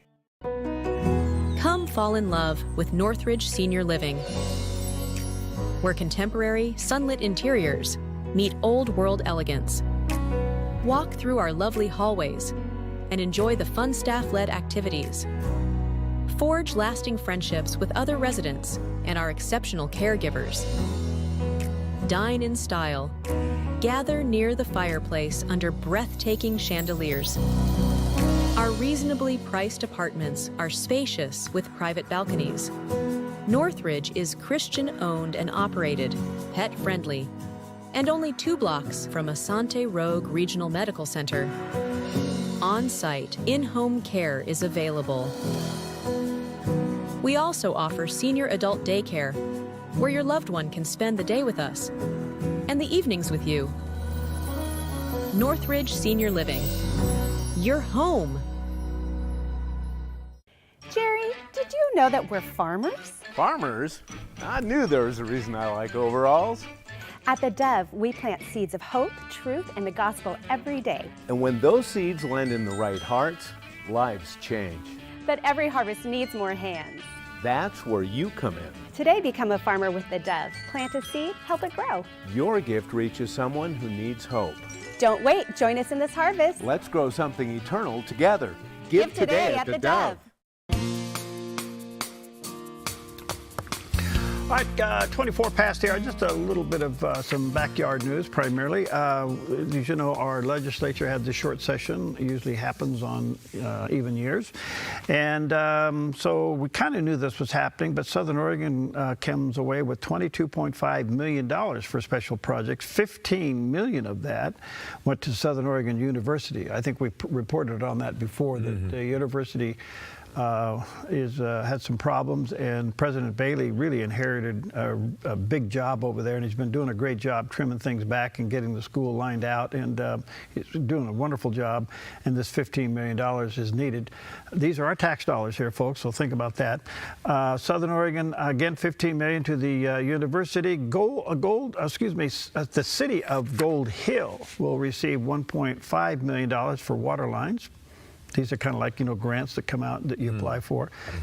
City of Grants Pass gets $2 million for wastewater infrastructure agenda, and then some other issues across the line, $450,000 for other things in smaller communities, $550,000 for schoolyard projects and some of the schools and things like that. Overall, Southern Oregon got $22.5 million so, out of the legislature. All right. I'll let that sit on its own. Okay. But the big thing is what's going on behind us. Pear blossom. Yeah. And this is the big pear blossom. It's tomorrow. It's an annual event. It's a big thing here in Southern Oregon. Has been for many, many, many years. You have the parade. You have the runs. You got all the activities in the park. It's really a lot of fun. The communities come together. Everybody enjoys this. It's kind of hoo-ha time. Thousands of people will align the parade route. Yeah. It's the run. if you're a runner, this is your thing. You go out there and run. You know, we've had the honor of being the Grand Marshal of the parade years ago. So anyway, it's just one of the things that happens in our backyard. Rain or shine, this will happen. Of course, always fun. Big day for the kids on the parade route as they scoop up candy that is tossed towards them from many of the floats and participants. Yeah, you're supposed to roll it on the ground. I know. We were kind of scolded a couple times. You get kind of excited and you kind of toss the candy. I have been to parades since where they throw the candy out. They say, hey, in our parade, we're not allowed to do that. We got to roll it out to them. You got to roll it out to them. Yeah. Well, it's a fun time. So that's tomorrow here in Southern Oregon. Rain or shine, it goes on. So we look forward to it. All right, let's take a look at Wall Street for this Friday. And thank you, Preston, with Smart Lawn. He helps us bring this to you every day. He's a good guy and does a good product.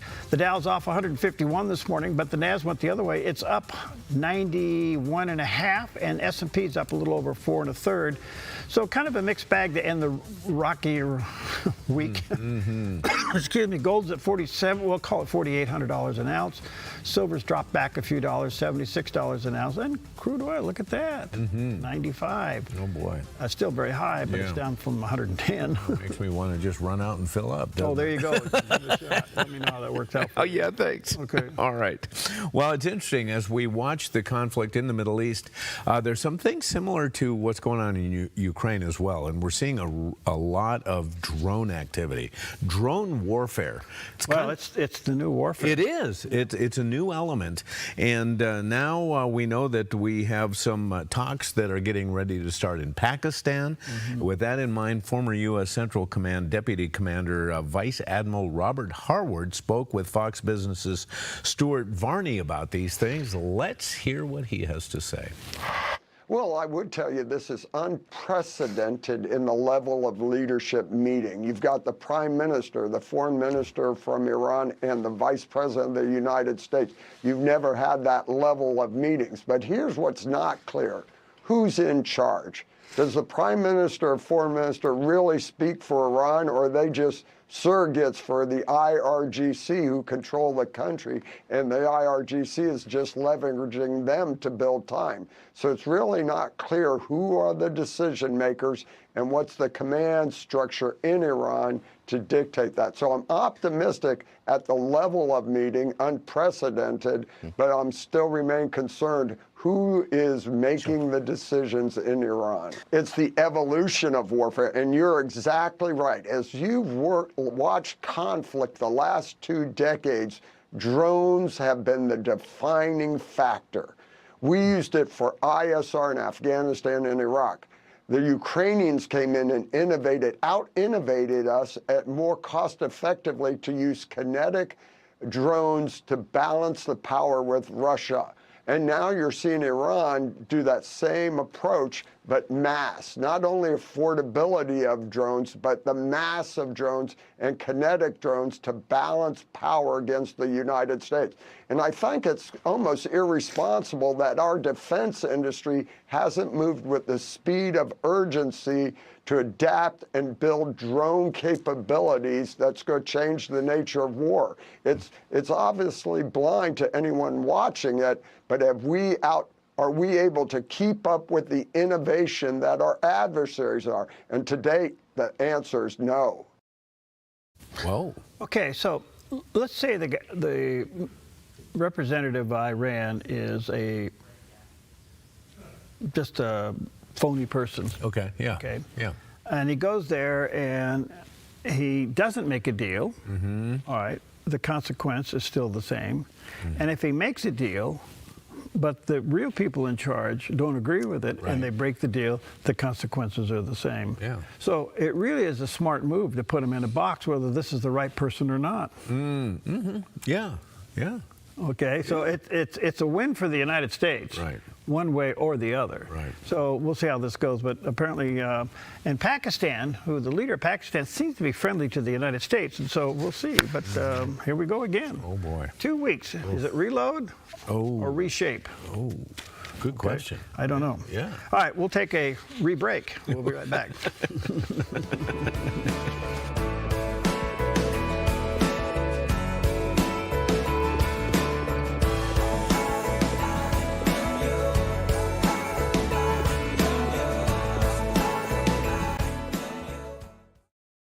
Your yard is where life happens, but it can be muddy and hard to maintain. Enjoy a maintenance-free artificial turf lawn all year round with Smart Lawn LLC. No mowing, no fertilizing, no watering.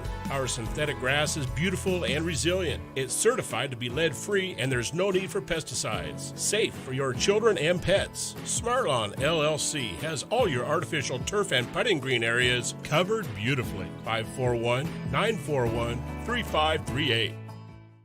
When technology slows you down, your business and your life feels it. That's where Rogue Tech Pros comes in. We provide business technology services, managed IT services, and custom phone systems for businesses and homes. Our award-winning team takes time to understand your unique needs and builds a customized plan to keep your systems running smoothly so you can focus on growing your business while we handle the IT headaches. Find us at roguetechpros.com. roguetechpros.com. We keep IT simple. The 71.5 Golf Challenge arrives Saturday, May 16th with a 4-person scramble, morning and afternoon shotguns, and a 6:30 award social. Register your team by April 1st for an early bird special. Score the team player pack for just $20 instead of $100 with the code EARLYBIRDIE. Become a sponsor and help kids across Southern Oregon. Visit 715.org or call 541-779-3275. At the 71.5 Golf Challenge, your drive saves lives. Mornings on the Dove covers issues affecting you. But we also take the time to have some fun and laugh. Sometimes that's all you can do. And these days, we all need encouragement. Count on Mornings on the Dove to deliver just that from God's Word. Along with the day's forecast and interesting stories from Jerry's historical archives. So start your day with encouragement and information. Join us for Mornings on the Dove. Weekdays on the Dove TV, radio, and streaming. 27 before the hour on this beautiful Friday morning, going into Pear Blossom weekend here in Southern Oregon. Well, the Middle East got a lot going on, so let's check in with our friend Chris Mitchell at CBN News as they begin to contemplate what does this mean. The peace talks are going to take place tomorrow, and what do they think could come of it? So let's check in with CBN News and Chris Mitchell. Israel's Temple Mount is open for the first time in more than a month as the ceasefire remains in place. But officials are making it clear this is only a pause for negotiations.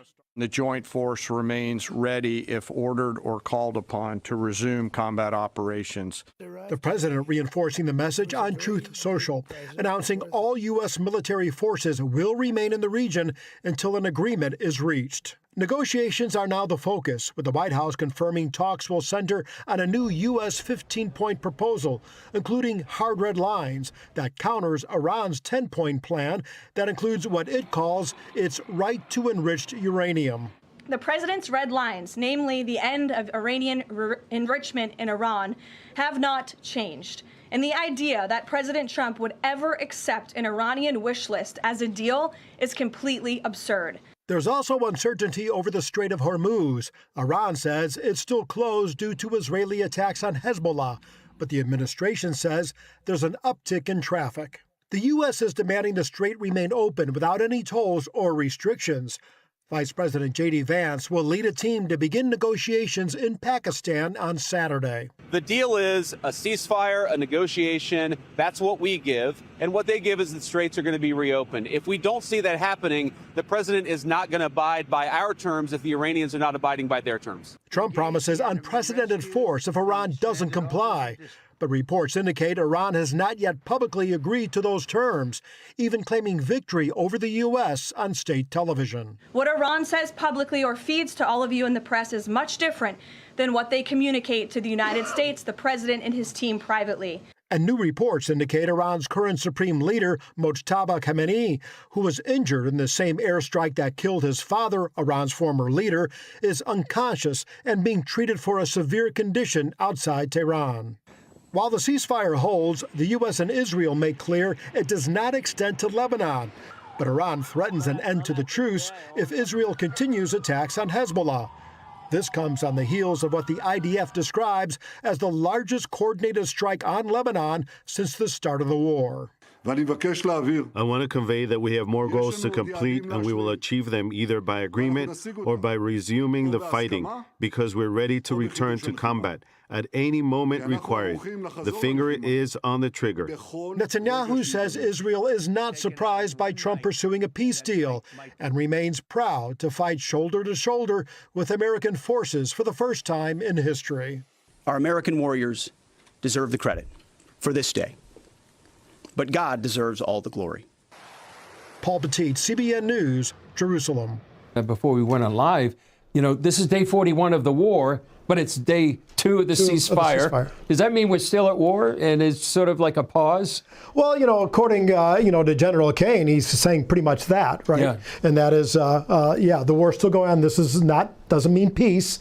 So the opposite of peace is war. This is a ceasefire. It's a pause. Right. And now we got to work out the details of it. And, one of my thoughts is, okay, let's talk about details here, because it seems like Hezbollah and Lebanon could be a sticking point if, in fact, Iran is saying, well, that violates the truce. And it's not just Iran. I mean, today, Italy, UK, as well as Spain are all saying the same thing, that Israel's already violated the truce by attacking Hezbollah in Lebanon. So what does this mean looking forward to this weekend when the negotiations are supposed to start? Yeah, I think J.D. Vance said that, if Iran wants to pull out of the talks like they've threatened, that's up to them. But according to the U.S. and Israel, there's no connection between Lebanon and Iran in terms of Israel and the U.S. And obviously, they went ahead, Israel that is, and launched what they call eternal darkness, 100 strikes within 10 minutes, wiping out many headquarters and command centers of Hezbollah from the northern border to Beirut down to the south. Yeah, and they're not going to let up. And I know that. This is their opportunity. But it is interesting, back to your earlier point, that, Lebanon wasn't even a factor in this war, right? They jumped in late in the game and decided, okay, we're going to take an opportunity here. Now, all of a sudden, they're part of the discussions of peace. So, where does this fit in? Yeah. And I think at the very beginning, when Trump's deadline ran out, Tuesday night, Wednesday morning here, Pakistan came out and said that Hezbollah was part of the ceasefire. Iran said they were part of the ceasefire. And then the next 24 hours, there was this disagreement. Yeah, I think it's going to continue. I mean, we're talking about uranium, right? I mean, that is the number one issue going into the negotiations way back when, before the war started. Yeah. And again, these are reports that Iran's saying that they have a right to enrich uranium. And that's going to be a huge sticking point. Yeah, that's obviously, a non-starter. it may not even get to negotiations if, in fact, that is the truth. And the interesting part here, and I know this is nothing new when it comes to war, but, both sides claiming victory here. Obviously, okay, which side? It can't be both. Yeah. Oh, there was parades in Tehran claiming victory. Right. And also, I know it's 40 days. Yesterday, I think, was 40 days since the beginning of the war and the elimination of, the Supreme Leader, Khomeini. So there were people mourning in the streets. They could mourn in the streets because the ceasefire's on. Right. They probably wouldn't be doing that if the war was continuing. So I'm Chris Mitchell for Paul Petit, for all of us here at the Jerusalem Bureau. Thanks for joining us, and we'll see you next time. Okay. Thank you, Chris. Yeah. Keeping us updated. Well, we're going into a weekend. It's going to be pretty interesting to see how these talks go. We'll see if the ceasefire holds. And all these 3,000 ships trying to move through the straits, will they be able to fire it up and go? They need to get through there, They need to get through there. All right, let's check out a guy that... Well, he does the weather here. Okay. A look at our forecast from Grange Co-op. With a front moving into the region today in northern Oregon and southern Washington, partly sunny with a chance of showers and highs in the low 70s for Vancouver, Portland, and Wilsonville, and near 69 in McMinnville. Moving down the Willamette Valley with a chance of showers and thunderstorms in some spots, with daytime highs near 70 in Salem and Albany and upper 60s in Corvallis and Eugene. Showers likely and possible thunderstorms this afternoon across central Oregon, with high temperatures in the low to mid 60s for Prineville, Bend, and Sun River, and more of the same over in Boise, Idaho, with a high near 72. Showers with possible thunderstorms today along the Oregon coast, with daytime highs near 61 in Coos Bay, mid-50s for Port Orford and Brookings, showers and patchy fog in upper 50s in Crescent City, California. In southern Oregon, showers with the possibility of thunderstorms for the Rogue Valley and Klamath Basin, with highs in the mid-60s for Grants Pass, Medford, and Ashland, and near 62 in Klamath Falls. Into northern California with showers and possible thunderstorms from Wairika with a high near 64, through Redding, Chico, and Sacramento with highs in the mid-to-upper 60s, and rain through the weekend. In the Bay Area, patchy fog, then showers and possible thunderstorms in mid-60s for Santa Rosa and Napa. Showers with possible thunderstorms in San Francisco with a high near 67, and in San Jose with a high near 68. It's a snapshot of your Friday forecast from Grange Co-op. There's a picture of our valley. Actually, we have a several hundred-foot layer of fog above it. Nice skies, and down below, it's not stopping flights from coming in or leaving. Mm-hmm. So it's high enough to take off, but pretty thick little pocket there. Yep. All right. Well, it was on this day in 1991, an era quietly came to an end in New York City. At 3rd Avenue and 42nd Street, the last Automat, a coin-operated cafeteria operated by Horn and Hart, served its final customers, closing its door on a once revolutionary way to eat. For decades, automats were a staple of city life. Customers would drop a nickel into a slot, open a little glass door, and grab everything from sandwiches to fresh brewed coffee, no wait staff required.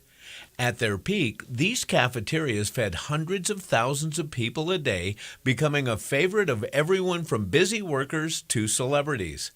But by the late 20th century, fast food chains and rising costs pushed automats into decline.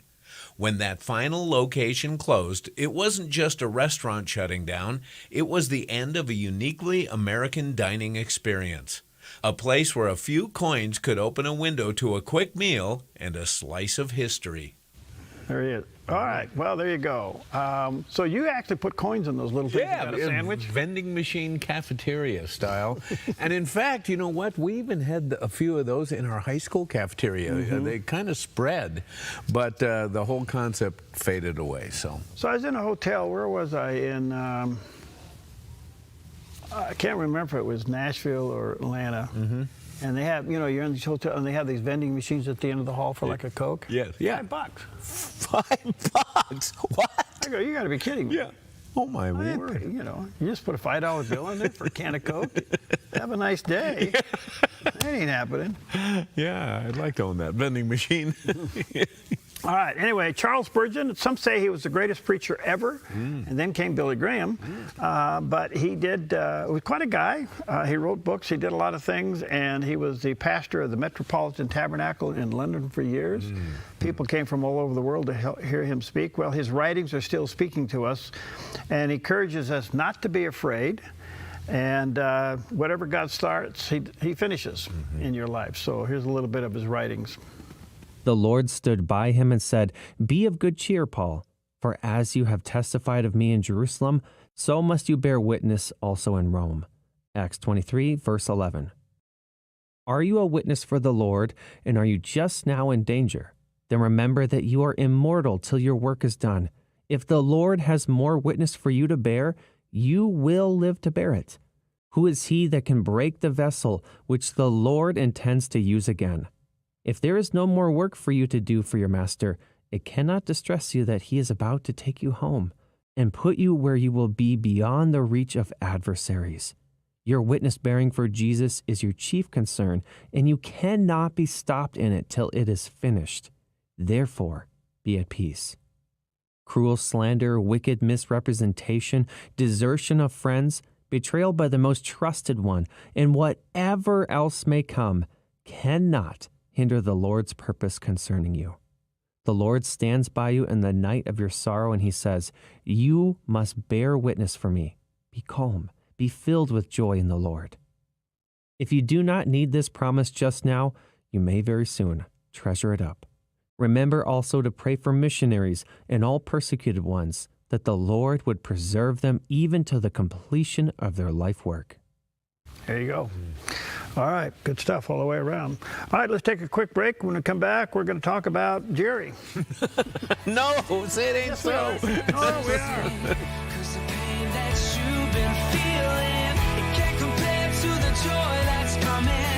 So hold on, you gotta wait for the light. Press on and just fight the good fight. We're in a very holy time of the year. We think in terms of a deliverance. This is where she washes the dishes. If you're ever going to allow your Christian faith to rise and to do something for God's chosen people, now is the time. This is the home of Galina. She's 96 years old. This is what she had to eat for today. She has one pot with water and wheat. My father was killed by the Nazis, and I was an orphan. I didn't know about God. But now, in the cold, hungry nights, I prayed for food to the God I've never known. There are good people that love you. You see the tears. Scripture says joy can come in the morning, and you can be the reason. This Passover, if you will bless these hurting children of Israel, you will receive God's blessing in return. Your urgent gift today of $25 will help rush a survival food box filled with life-saving essentials and matzah for the Passover holy day. Call, scan, or go online now. I'm not exaggerating when I tell you, I don't know how much longer she could have waited for us to come. I can't even grow my food anymore. What will happen to me? I'm doomed to starve. Tens of thousands of elderly Holocaust survivors in the former Soviet Union are living in extreme poverty, hungry, and forgotten. But through the International Fellowship of Christians and Jews, we can bring them hope. Eggs. It's my favorite food. May you be blessed. You say to them, we see you and we're here to help. Please don't delay. Call, scan, or go online now. All right, 12 minutes before the hour. Earlier we had a clip where it looked like Tucker Carlson went after the president. And this clip is where Megyn Kelly kind of sounds off against the president. And this is all being covered by David Rubin with the Rubin Report. He's a blogger, or a podcaster. And kind of interesting how these two people who were once stars on Fox now have become something else. And I don't know if this is just rating grabbing or what. Yeah. Anyway, here's David's report. Here's Megyn Kelly with "The sky is falling" because of some of Trump's tweets. 3D chess. Shut up. Shut up about. You don't threaten to wipe out an entire civilization. We're talking about civilians just casually in a social media post. This is wrong. It's wrong. He should not be doing it. I don't care that it's his negotiation tactic is to kill an entire country full of civilians, men, women, and children. An American president so that the Strait of Hormuz will be opened. It's just wrong. It's not hard to say it. It's not hard to recognize it. I wish he would stop doing this. Like, he can't negotiate without doing this. What does that say about him? What does that say about the position that our country is in right now in these negotiations? God, it really is sad what's happened to her. So shrill and angry and everything else.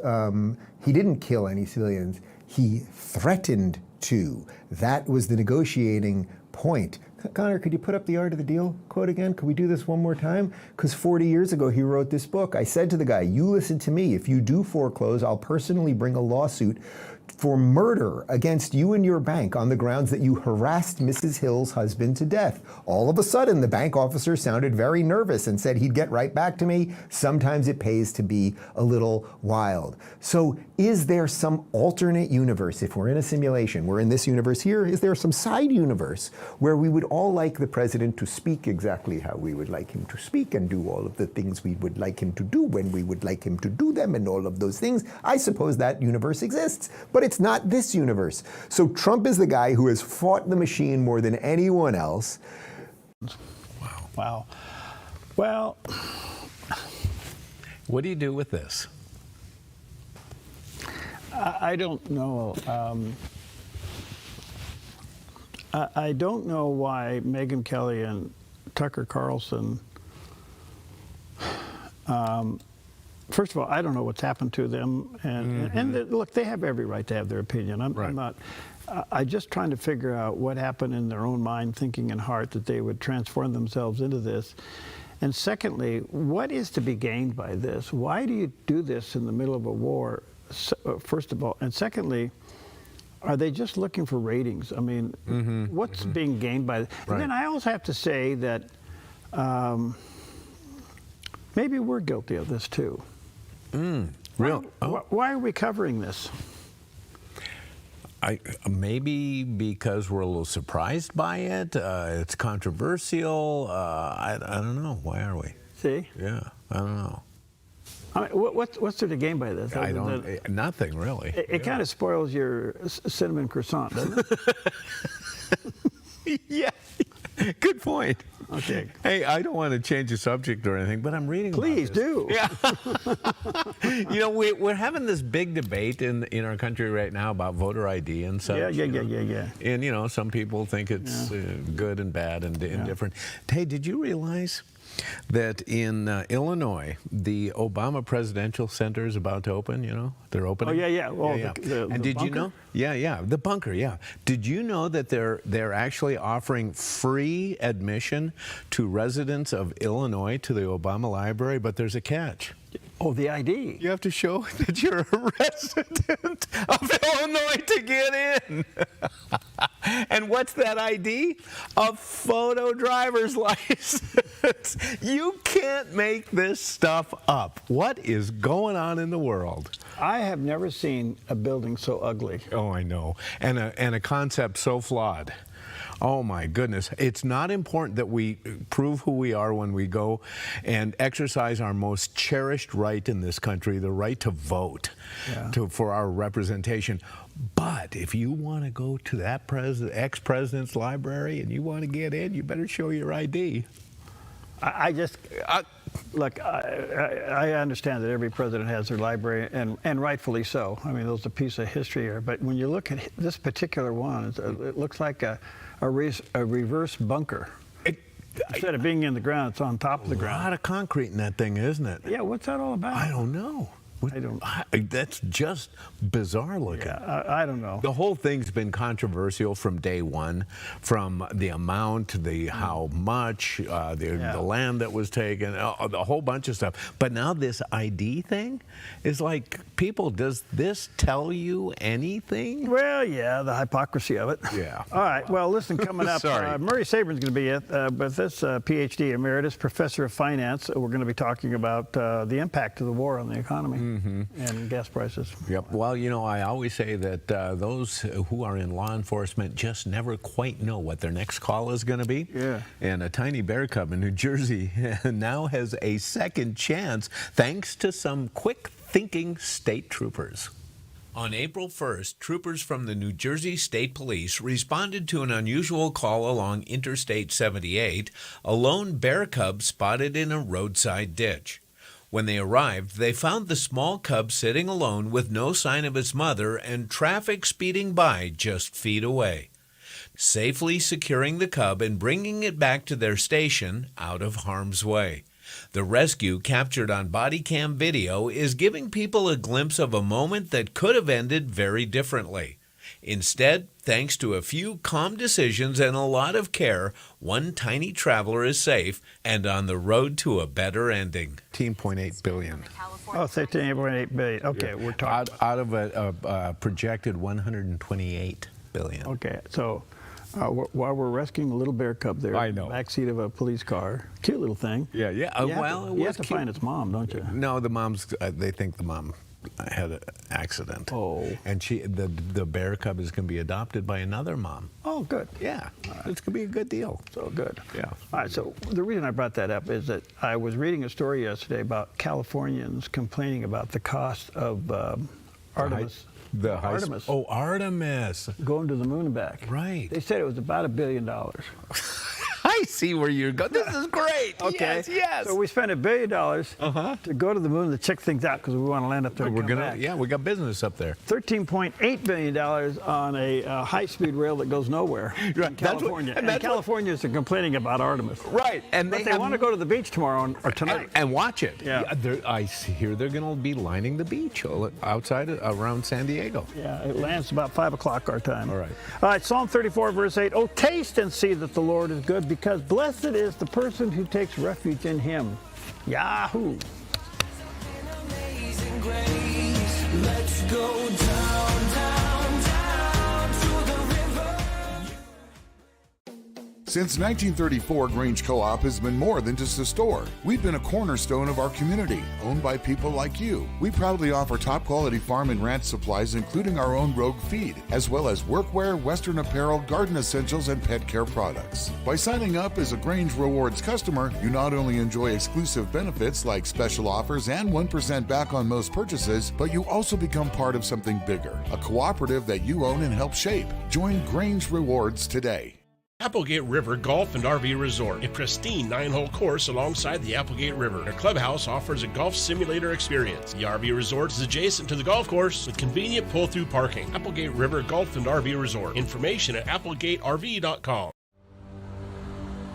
A ministry moment on the Dove. Because Christ is in our relationships at home, there should be a new quality to that relationship. It doesn't always happen all at once, but it happens along the way. As we submit ourselves to the Lord, as we should become better husbands and better wives and better parents and more obedient children and better workers and better bosses. Why? Because Christ is in the equation. Christ is everything. The title of this series is Christ Above All. He's more important than anything we've talked about today, to understand that it's all about our relationship with Christ. And here's Paul telling us, you want to honor the Christ that is the center of your life. It's going to affect how you live, how you relate at home, how you relate at work, how you function as parents. Christ is a difference maker. A ministry moment on the Dove.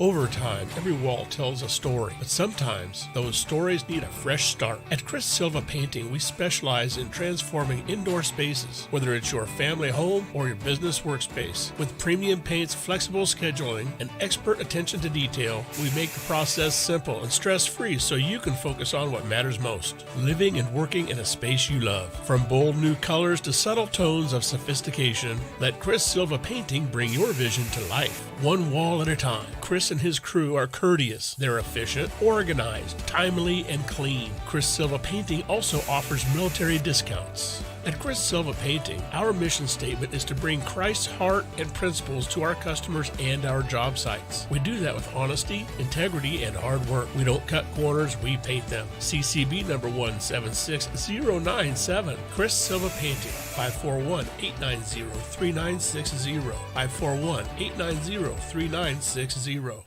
Today, become a farmer with the Dove. Plant a seed, help it grow. Let's grow something eternal together. Give today at the Dove.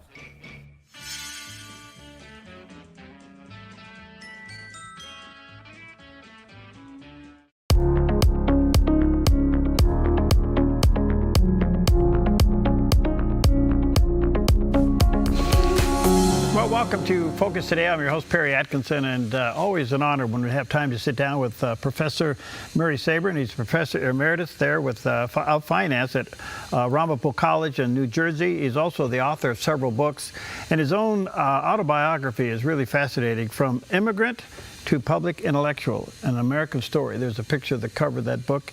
He also has a lot of articles. You can check them out, and that's murraysabrin.substack.com, and that's where you can go there to check those out as well. Professor, good to see you, friend. How are you?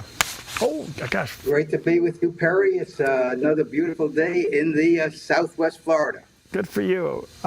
Your hat's sitting on my desk, so I don't have it down here at the studio. Well, yeah, that's not where it belongs. It belongs on your head. Okay. Well, someday I hope to pass your class. We'll see how this goes. Hey, what's your 30,000-foot view of the war's impact on the United States economy so far? Well, there are several components to this. One, we know that spending is going up.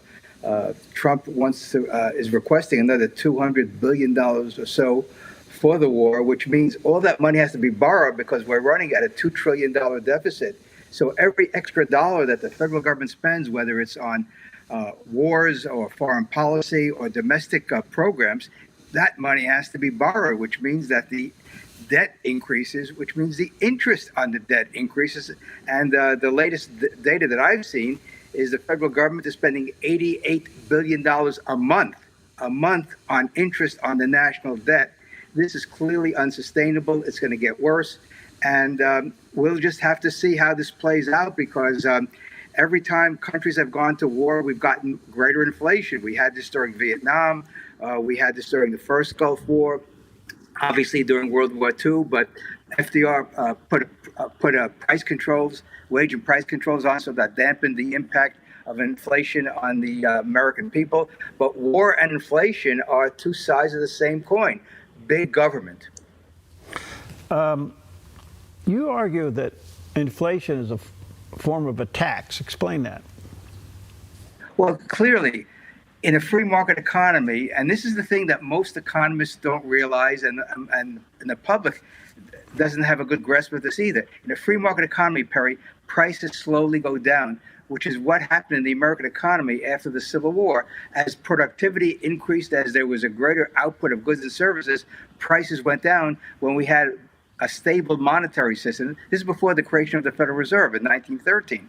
So when you have inflation, prices going up, which is caused by monetary inflation, which is the result of the Federal Reserve literally printing money, not literally printing money, figuratively printing money. They buy government bonds, government securities, and that creates new money that goes into the banking system.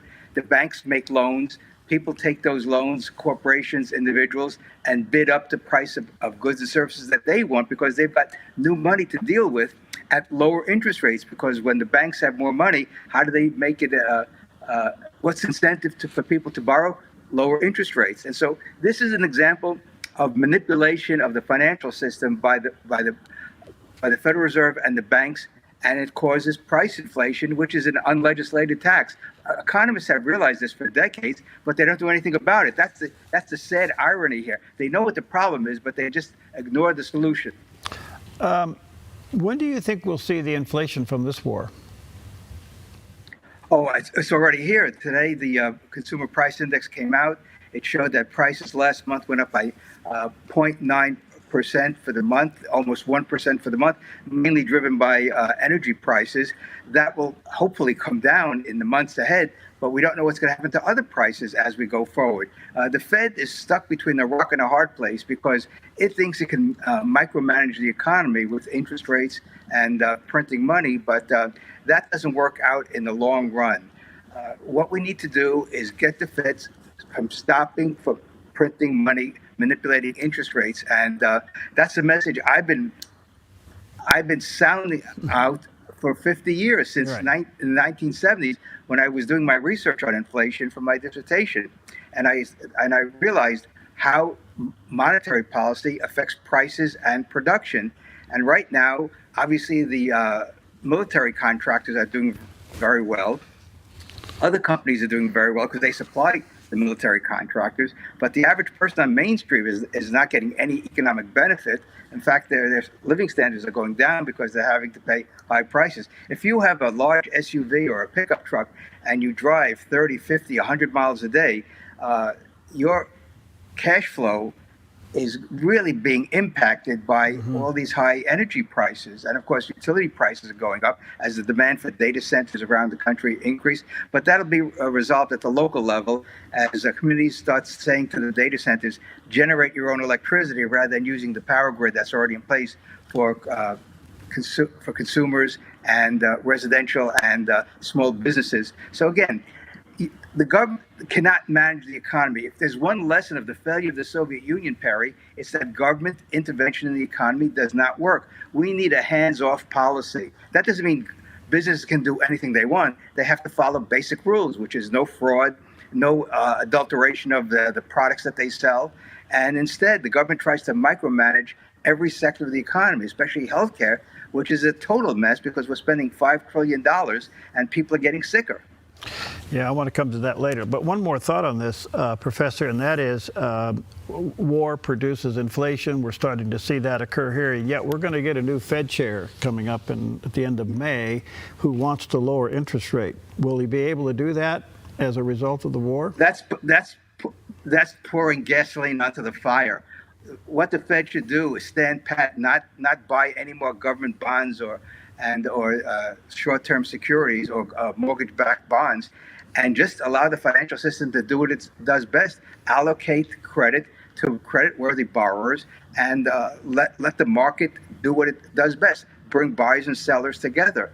The federal government and the Federal Reserve thinks that they have the super pill to make sure the economy is on an even keel. But as I pointed out in my talk 3 months ago, that the view of mainstream economists and Fed officials is that the economy is lurking between inflation and recession, and it's their job to keep the economy from falling into a higher inflation or a recession.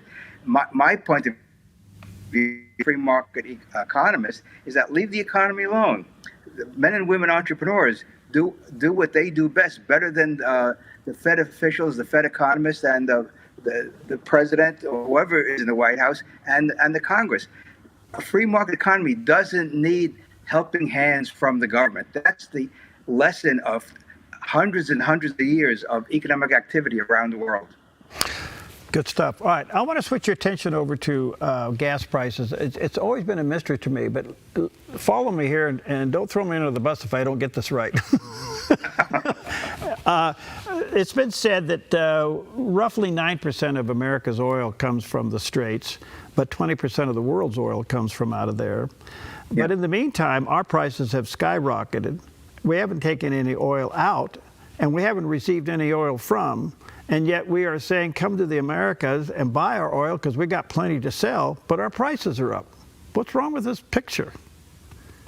Oil is a world product. That means prices are set in the world market. So if prices are going up because of the problems in the Mideast, of course prices domestically will go up. Otherwise, countries will be coming to the United States if the price of gasoline was $70 a barrel here instead of $100 a barrel. So again, the thing about the marketplace is that prices tend to be the same all over the world, plus or minus the cost of transportation.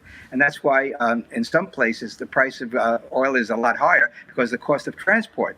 But you can't get away from the concept of one single price for a commodity, such as gold, silver, agricultural products. There's a world market for these goods, and therefore there'll be one price plus or minus the cost of transportation. So there's no mystery here. And unfortunately, policymakers in Washington think that they can manage prices better than the market can. And that's the great fallacy of, if you will, political economy or public policy, that they think they know exactly what the price should be of any good or service in the marketplace.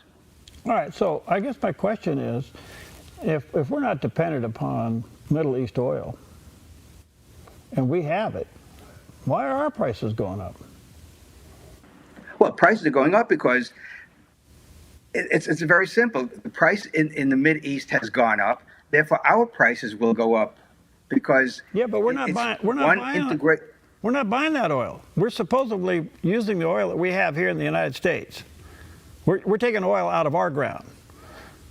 Right, but there's a thing called arbitrage. If companies come to the United States and buy cheap oil, then the demand will increase and their prices will go up. So prices will equalize around the world around one market price. Oil is a fungible product. It's a barrel of oil in the Mideast is the same as a barrel of oil in Texas, and so the prices have to equalize over time. In this case, it happens almost instantaneously. You think there's gouging going on? I don't like this. That's not an economic term. Gouging is not an economic term. You know what's gouging? Next week when we have to pay our taxes. That's gouging for me. I mean, we consumers determine the price of goods. This is something that most economists don't realize. Yeah. When I go into a store or go online to buy something, if I think the price is too high that I'm willing to pay for it, I don't buy it. Yeah. And if it stays that high, then I try to look for substitutes. The notion that there's price gouging is a political concept. It's not an economic concept. I'll give you an example. When we were in Spain many decades ago, there's a wonderful a store comparable to a high-end store in the United States, El Corte Inglés, and there was a flea market right near it, and the woman was selling me a leather coat, and she told me the price is much higher there. And I told her, I'm not in the store, I'm in the street buying a coat under the hot sun. And she says, seguro, it's true that buying an item in two different locations, depending upon the ambience of those locations, make a difference in the consumer valuation of that product. So I was willing to pay less for the product in the street than I was willing to pay in the store, which was air conditioned and under a roof. Interesting. One other quick question before I take a break. We've crossed the $39 trillion debt mark and rising. Yeah. You said we can't sustain this. What are we going to do? What are we going to do if something dramatic isn't done? Well, historically, what's happened around the world in countries that have run these huge deficits is that they have trouble selling their debt. And that's when the central bank steps in and buys the debt, which is basically printing money, which has happened in Argentina, in Germany, famously after World War I, other countries around the world where they've spent more than they've taken in. And this is a problem. And we're seeing right now, Perry, the same phenomenon that we've seen all over the world where currencies have collapsed and the economy has imploded. Now, that's not going to happen overnight. The key is, what will foreigners do when the debt gets so out of hand? It goes to 40 trillion, 42 trillion, 45 trillion, and there's so much debt flooding the market. Foreigners will say, we don't want any more debt because you're financially irresponsible, U.S. government, no matter who's in office. And that's when it's checkmate. We either have to reduce spending dramatically or raise taxes, which of course will harm the economy. So we're getting to the point where there are no good options except the President of the United States, whoever that is, says to the American people, we've lived beyond our means. The federal government has spent more money than we've taken in. Therefore, we need to cut back spending across the board, military, domestic, reduce our regulations so we can be more productive in the United States. Until that day happens, Perry, we are headed for the financial cliff. We've seen this before, I think back in the Nixon administration, where he froze hiring and he froze and he did some agency cuts. So we can do this, but do we have the fortitude and the will to do this? Those are small potatoes, so to speak. The big items are Social Security, Medicare, Medicaid, right, military spending. That takes up about 3/4 of government spending. And then, of course, the interest on the national debt is the fastest rising component of the federal budget. So we have a lot of work to do in order to reduce spending. I've laid out plans on my Substack of how to do this systematically, so there's very little pain, if any, if we do this in a way that protects people at the lower end who needs short-term support in order to get some income because they have very little income, and people on the upper end, they don't need any taxpayer money. So we reduce their taxes, reduce spending, and over the next 5, 10, 15 years, how long it takes, we can get back to a balanced budget at much lower levels. And maybe we can start paying off some of the debt, or we can start repudiating the debt, which is what has happened in countries around the world. All right, let me take a quick break here. By the way, you can go to his Substack page, Murray Sabrin, sabrin.substack.com. There's a picture of the landing page, and check out some of those writings. We'll take a quick break. We'll be right back.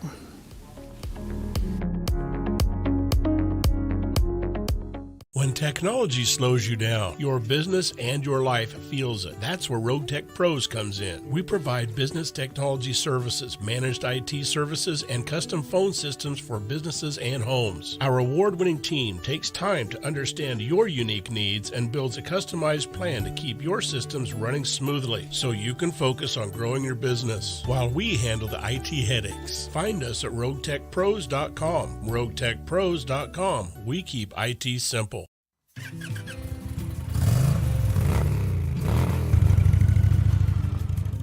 Panoramic Moto Tours was born really out of my passion just to ride Grace back roads and the scenic highways in our beautiful Northwest. God put it on my heart to share the experiences and invite others. More than riding beautiful roads, it's the camaraderie and fellowship. It's hearing each other's stories. It's being mutually encouraged on our journeys of life. Riders can book one of our ready-to-ride guided tours offering the best of Oregon or Northern California. Or book a private custom tour tailored just for your group to destinations like Glacier or Yellowstone. For more information, go to panoramicmototours.com or call me, Nick, at 541-622-3844. When you find something you love, you just want to share it. panoramicmototours.com. Your next adventure starts here.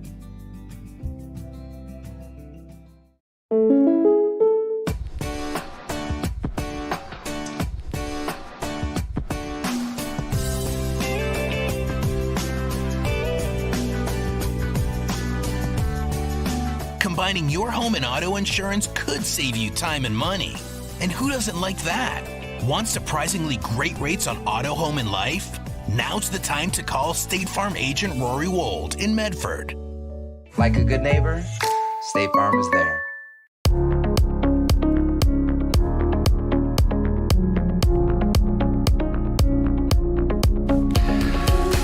Okay, welcome back. Always an honor to have with us. Dr. Murray Sabrin's back with us. He's Emeritus Professor of Finance there at Ramapo College in New Jersey. His own autobiography, I think you'll find to be a fascinating read. It's called From Immigrant to Public Intellectual, An American Story, and it truly is. Great book. And if you want to check out his writings, murraysabrin.substack.com. All right. Professor, how much pressure do you think the president is under to get energy prices, oil prices, back down to $40 and $50 a barrel? Enormous pressure. I think this is poison for any president that claims to think that he can manage the economy. He said that prices are going to be lower during his administration, that there'll be no wars in his administration, and so far that hasn't happened, as we've seen the last few months. So the president is under enormous pressure because there's a likelihood that Republicans could lose both the House, which I think is a given, and the Senate. And if that's the case, we know the Democrats will file articles of impeachment as soon as they take over the House in January. And then the Trump administration's agenda is basically over for the next 2 years, the last 2 years of his presidency. So he's under enormous pressure to get these prices down. And again, he's between a rock and a hard place because there is evidence that he has been influenced heavily by the Netanyahu administration. And therefore, this has caused prices to go well above what he thought was going to happen with a quick strike in Iran. That's what he was told from all the reports, that this would be over in a few days, a couple of weeks at most. And here we are into the second month of these hostilities, and there's with no end in sight. And so I think he's looking for the so-called off-ramp to make sure that his agenda can be implemented, which is lower prices. But ironically, he wants the Fed to do what got us into the trouble in the first place. He wants the Fed to cut interest rates, would be, like I said before, putting gasoline on the fire. That's what we don't need, is lower interest rates. We need interest rates to reflect supply and demand in the financial markets, not the Federal Reserve influencing supply and demand in the financial markets. If the Straits of Hormuz was opened up and the oil starts to flow again, could you see those gas prices come down significantly enough to reverse this trend? It really depends on how fast prices can come down. They should come down, I think, initially, as there is great enthusiasm for ending the hostilities. And then the question is, how soon can the oil tankers get to their destinations to bring the price down? Because as supply will increase, prices will come down. Again, it's simple supply and demand. So again, these things take time because the tankers can't get to Europe instantaneously. It takes, I guess, a week or two. I don't know exactly what the time frame is for oil to leave the Mideast to get to Europe. But the point is, prices should come down. This is really transitory, unless the war is going to last for many years, which hopefully will not happen, because it will really undermine our financial situation. It will really harm the Israeli people. It will harm the Iranian people. So I think all the sides would want to get together. They're going to do so in Pakistan this weekend and iron out a peace agreement, or at least a cessation of hostilities, in order to open up the strait and get the oil flowing. Because the longer the prices stay up, the more harm will be done to the economy. As the cost of production goes up, that will impact profit margins of corporations, and that could impact their stock prices as well. So I think the president, who looks at the stock market carefully, he always boasts of how great the stock market is under his administration, he will try to end this as quickly as possible for not only economic reasons, but clearly political reasons as we get closer to the November elections. Are you seeing the impact of AI in the economy?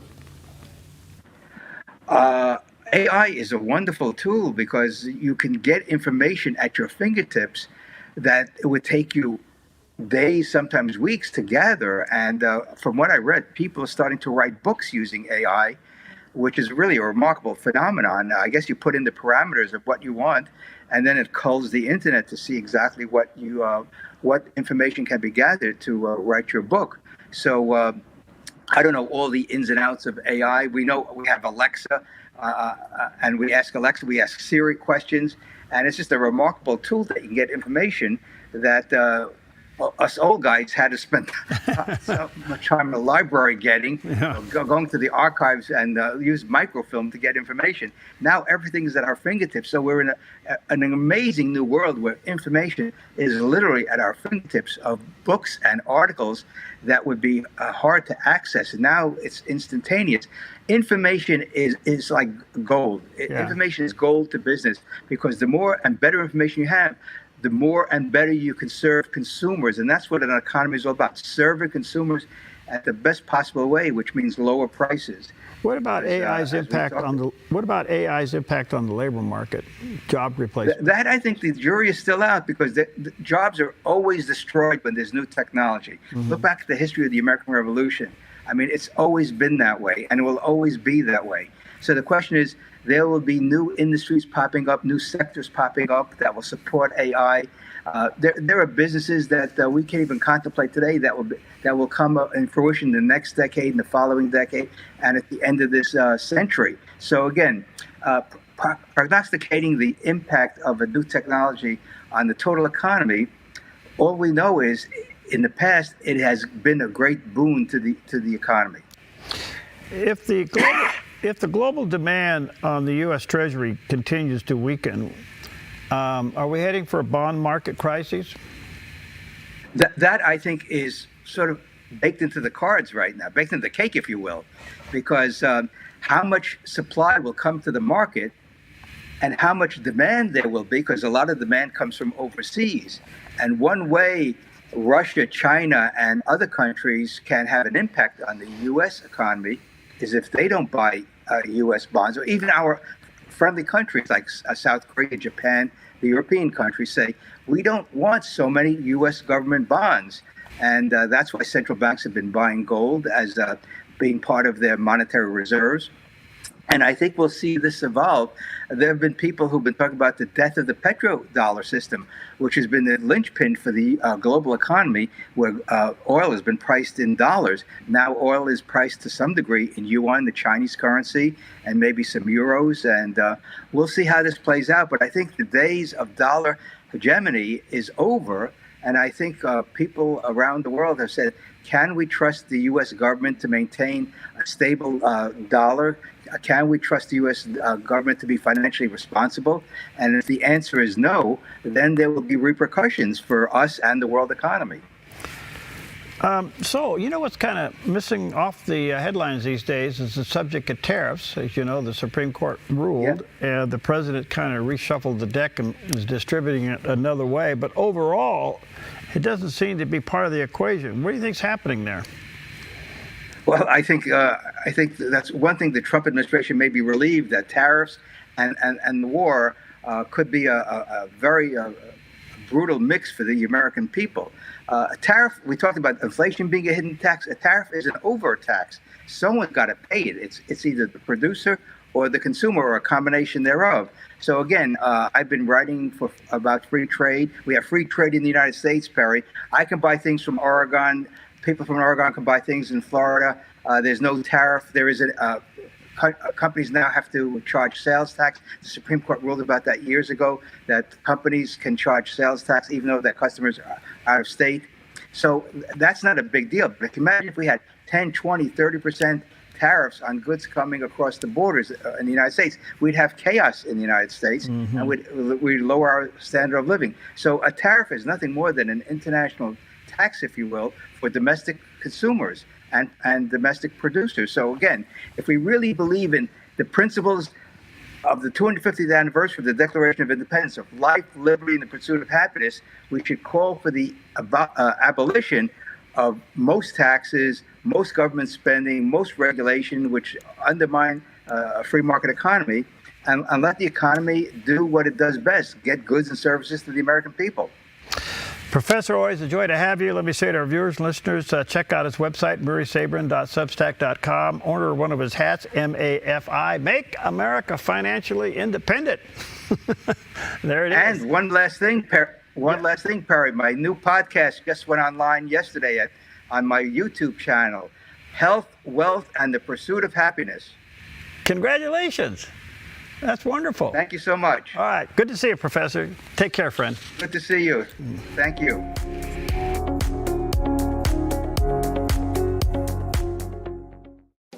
Since 1934, Grange Co-op has been more than just a store. We've been a cornerstone of our community, owned by people like you. We proudly offer top-quality farm and ranch supplies, including our own Rogue feed, as well as workwear, Western apparel, garden essentials, and pet care products. By signing up as a Grange Rewards customer, you not only enjoy exclusive benefits like special offers and 1% back on most purchases, but you also become part of something bigger, a cooperative that you own and help shape. Join Grange Rewards today.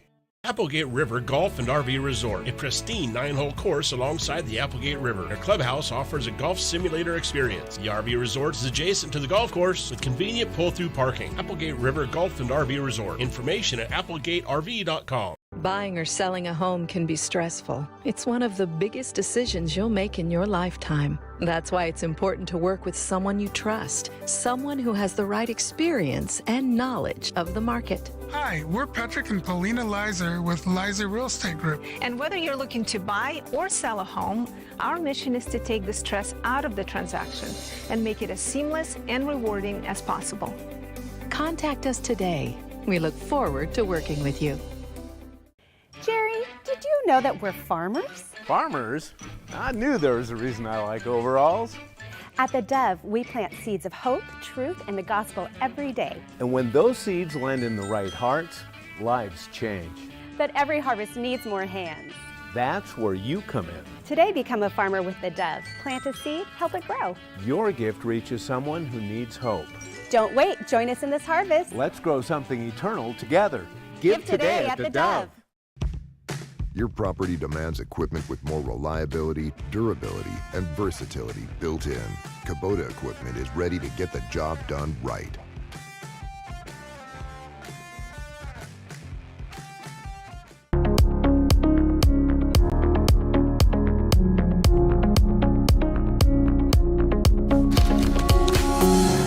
Well, welcome back. Just wanted to take a little bit of time today to again say thank you for your continued support here at the Dove. As you know, we're in a little bit of a what we call a spring boost, and after interviewing Professor about the economy, it's a pretty obvious thing as to what a lot of people are experiencing today, and that is things are tight. No question about it. I've talked to a lot of ministry leaders, not only in our own local area throughout the Pacific Northwest, but literally throughout the country. And a lot of ministries are experiencing really a downturn in the revenue, and certainly the Dove is no exception. So we understand that, and perhaps you too, especially I think as it relates to, quite frankly, how much it's costing you to fill the tank. in your car these days.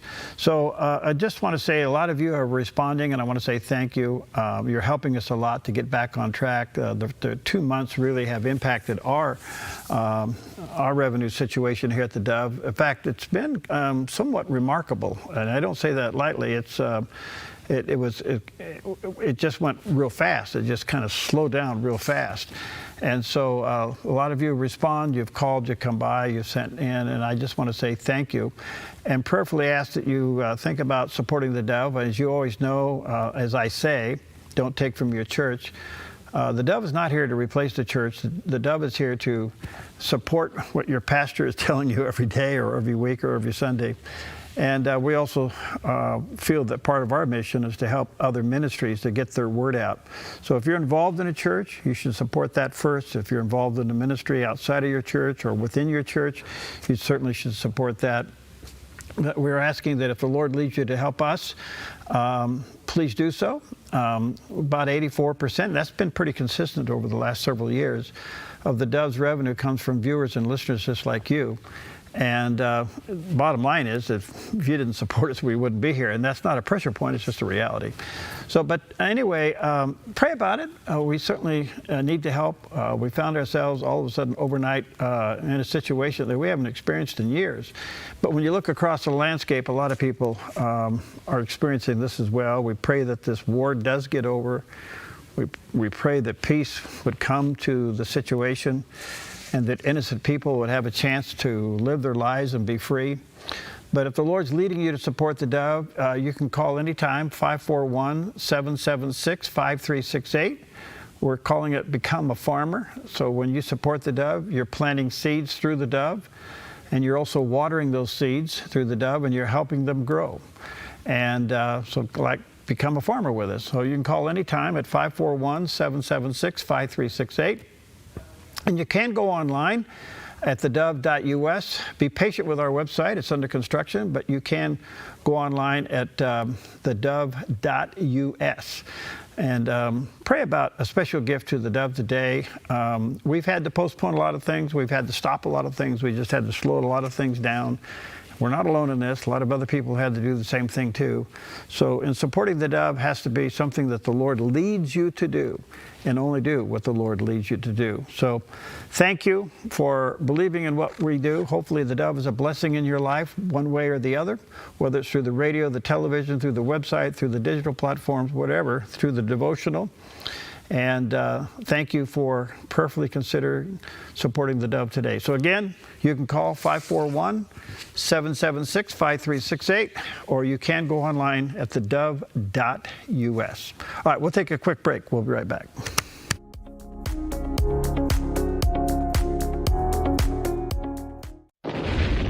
The crisis inside Ukraine has reached a catastrophic level, with the elderly Jews pushed to the very limit. Go inside. She's freezing cold. There's no electricity, no heat, no water. Winter is now a weapon of war, used against the elderly, the mothers, and the young children. They've been lined up here for hours. These are precious people who are hungry, and they have nothing. If someone doesn't do something soon, a humanitarian disaster is coming. So many Jewish people who are just waiting for someone to care enough to pick up the phone. Fears are growing that without an emergency, full-scale response, thousands will die this winter. The International Fellowship of Christians and Jews needs your $25 gift now to help rush a winter survival food box of emergency food for elderly Jews and families in Ukraine. Time is critical. Please give now. They've felt the shaking of missiles. These are people who have already endured so much suffering and disaster. The fellowship has been here and across the former Soviet Union for decades, but the need has never been more urgent. Taking out power, taking out water, simple water to drink. We're talking about the difference between life or death. Christian, Jew, standing shoulder to shoulder, saying, we're here to heal, we're here to help, Your gift of only $25 helps rush a winter survival food box filled with life-saving emergency food for elderly Jews and families in Ukraine who are struggling daily to stay warm and fed. Please call or go online while there is still time.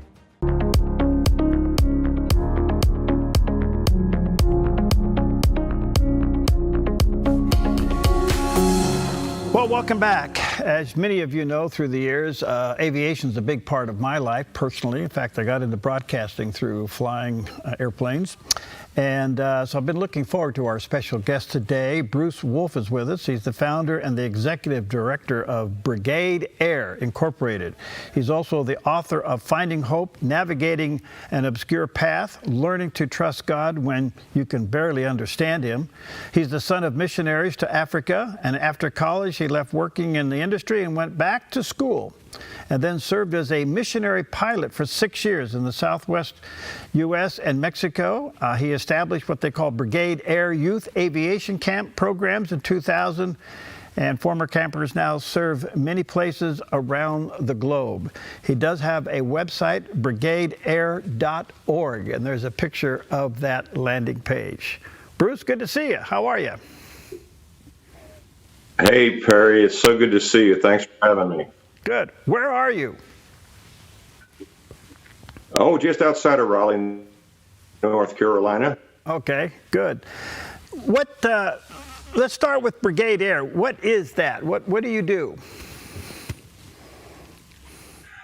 Well, having been a missions pilot in Mexico and seen the needs myself of a shortage in recruitment, shortage in the workforce, myself and two other gentlemen decided to do something about it. And so we started Brigade Air in 2000. It was under Christian Service Brigades. Some of your listeners might remember them. And it was a new division of CSP Ministries. And what we do is hold youth aviation camps around the U.S. We've had it in 21 states and 6 foreign countries in the past 24 years.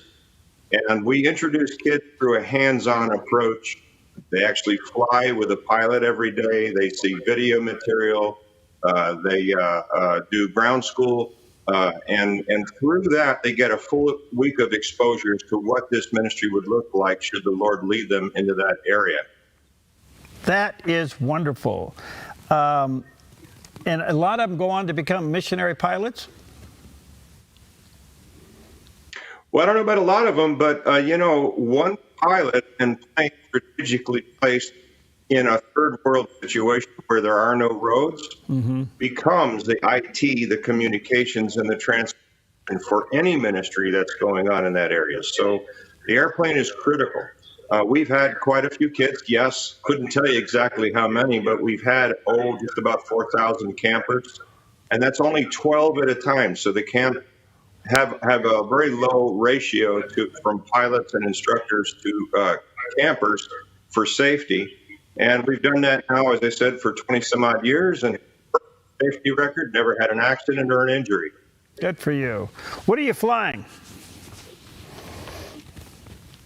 Well, at the camps, we're typically using a light trainer. It'd be a Cessna 172 or a Piper Cherokee 140 or several others in the Piper and Cessna range. But personally, I've flown other things, of course, as a missions pilot. And on the cover of the book is the Quest Kodiak, which was made only about 15 years ago for missionary service. That's my bucket list airplane to fly. Oh, is it? Yes. Tell me about it'll land anywhere that a 206 can land. Yeah, it's a great aircraft. Let's talk about your book, about trusting God when you barely understand Him. What led you to write this? Well, let's see. Her name is Joan. It's my wife, so she's the prime mover as far as getting me to do it. I didn't want to write the book, but she put me up to it, and I told her, tell you what, after 2 years of elbowing me, I had just read Philip Yancey's Memoir in 2021. And just as a spoof, really, to kind of get the monkey off my back, I said, tell you what, I really connected with the way that memoir was written by Philip Yancey. I said, I'll write to him, and if he tells me it's a good idea, I'll do it. Well, he did. What's the book about? Give us a short review. Well, it's a memoir, so it starts with my story, earliest years. We moved 27 times in 20 years, and Dad was a missionary. Prior to that, he was in the Navy. We sailed across the ocean in 1965 to England. It was the centenary year of the Salvation Army, which my folks belonged to, and so we went to England, and while we were there, we met the Queen at the centenary in Royal Albert Hall. Moved on from there to my dad's appointment, which was in Lagos, Nigeria, where he was stationed as the principal of the Salvation Army Training College in Lagos. So we were there just in time to catch the beginning of the Biafran War about a year after we got there, and they started to shoot at us, and we evacuated in '67 because they tried to assassinate my father 2 times in the last 3 months. And so all that ruckus and background left me in the tailwind, let's just say, of what they now call a third culture kid. So working through all of that background, when I finally got to college, I went to King's College, upstate New York. I met Elizabeth Elliott there. She apparently had never spoken there before, and after I connected with her some years later, she said never spoke after that point either, but she really impacted my life to take a closer look at what the Lord might be wanting me to do in missions. And so over a long, slow process of dealing with the past and all the ruckus of those moves in childhood, I began to look more closely at what is God saying to me. And I knew he would be putting me in a place where I have technical skills. So I always worked in my head, and eventually, after getting married, after college, I went back to school, went to Moody Aviation in Tennessee, and I served with the United Indian Mission out in Arizona for 7 years, working in the Sierra Madres Mountains. While I was there, learned of the tremendous shortage of workers. You know, in Matthew, we're told that the harvest is plentiful, but the laborers are few, and that hasn't changed. So that's what led us to start Brigade Air after the 7 years I spent as a missionary pilot working in Mexico. How great, Bruce, is the need for missionary pilots? Oh, man. Well, you know, here in the States, we just don't click. We don't connect with what it's like away from these shores. As I mentioned earlier, aviation becomes the mail wagon. It becomes the ambulance for flying out of a place with no roads. By the year 2030, a study was done on this that says that by the year 2030, there will be over 1 billion roadless people on planet Earth. And so the church in the U.S., we're used to looking at infrastructure of bigger, better, faster, and more. We've got paved roads, we've got electricity, we've got running water. And most of the places where frontier missions is going on, we need an airplane to get in and out. You can cut a small airstrip out and wait another 100 years for the infrastructure in that area to catch up. So in order for churches to be planted, in order for the Bible to be translated, in order for every tribe and tongue and nation to be gathered around the throne, as we're told in Revelation chapter 5 and again in 7, it means frontier missions. It's not just about churches here in the United States. Is the need for pilots also producing a great need for A&P mechanics, or are they one and the same? Good question. So Moody's training, and they're the oldest and I would say the best. That's where I went. It's where my oldest son went in my footsteps. You have to get your A&P first. And so you're an airframe and power plant mechanic to work on those planes that you'll be flying. And then there's a couple more years of flight training after the A&P because you got to fix what you fly. There's oftentimes nowhere to go. Is it true that over the last couple of years now, Mission Aviation, whether it's Mission Aviation Fellowship JARS or whatever, Moody or whatever, they're transitioning from piston aircraft to turbine because of the availability of fuel. You hit that one right. It sounds like you've been talking to some people. Yeah. So in some of the places I know that where JARS has served overseas, they actually would have to barge in barrels of avgas, the 100-octane low lead, the blue fuel we know here, to run a piston engine on a smaller airplane. That is now a thing of the past. And frankly, that's one of the reasons the Kodiak was invented and built, because it has a turbine engine and it runs on turbine fuel, just like all the jets that you fly on the airlines. So the Kodiak is an answer to a lot of these issues. It carries many more times the payload that a Cessna 206, for instance, which is what I flew in Mexico, can fly. The Cessna weighs about 3,800 pounds gross weight, and you could cut up a Cessna 206 and carry it inside of a Kodiak. That's the kind of payload that that airplane will carry. But the beautiful thing is it's not just answering the fuel problem, it's increasing the payload. It can land in any airstrip that a 206 could land or take off from at almost 3 times the load. Just curious, is the Kodiak a type rating or is it just a check ride under 12,000 pounds? Not a type rating. No, it's I think designed to just sneak under that limit of 12,500 pounds. But due to the speed and type, it takes a checkout. You have to be turbine rated, of course. But I've flown the Kodiak, and there's a school based in Spokane, Washington, and where the plane was built was actually in Idaho, right? In Sandpoint, Idaho. And there's a school that was built for training on the Kodiak, and it was particularly for missionaries already serving with places like MAF and JARS and New Tribes Mission and other organizations that use the Kodiak. I'm going to come back to these camps that you're doing, because aviation is, well, it's an addiction you should never get healed from.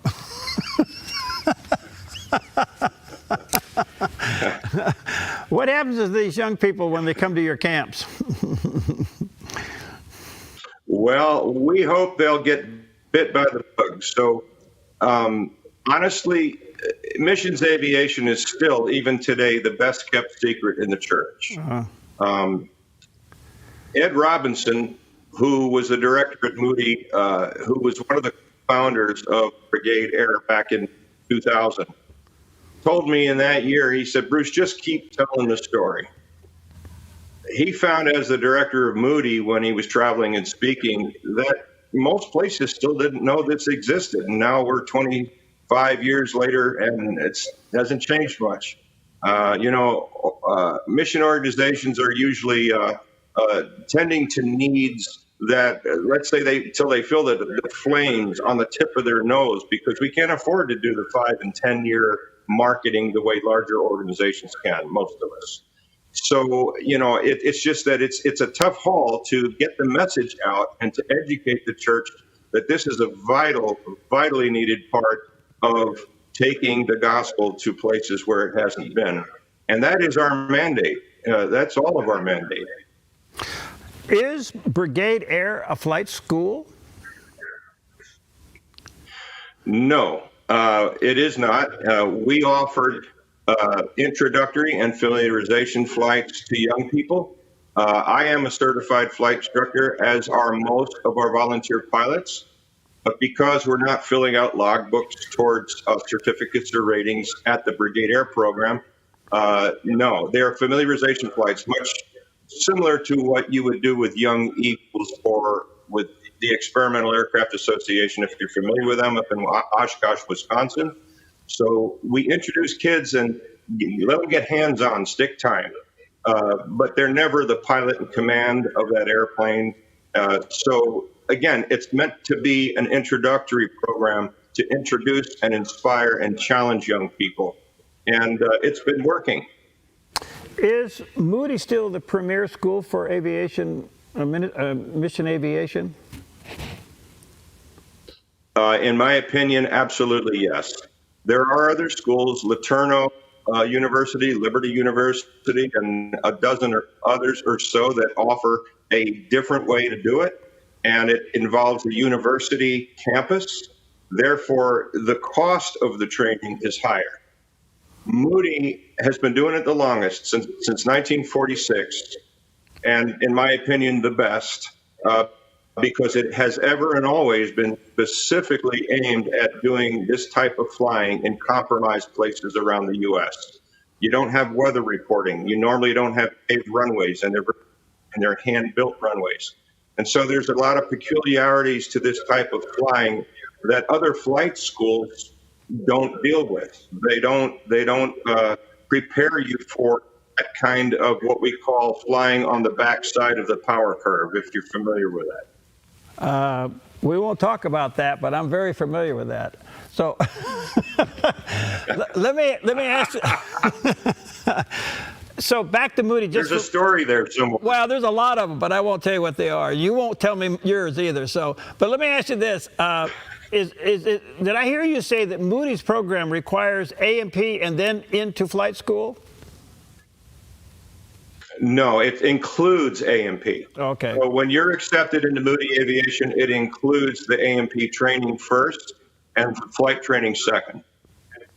Okay. So how's the interest? You're doing these camps. You're planting seeds in these young people's minds to consider mission aviation. How's it going? Well, that's why I wrote the book, another reason. So Joan was part of it, and that sparked from Philip Yancey.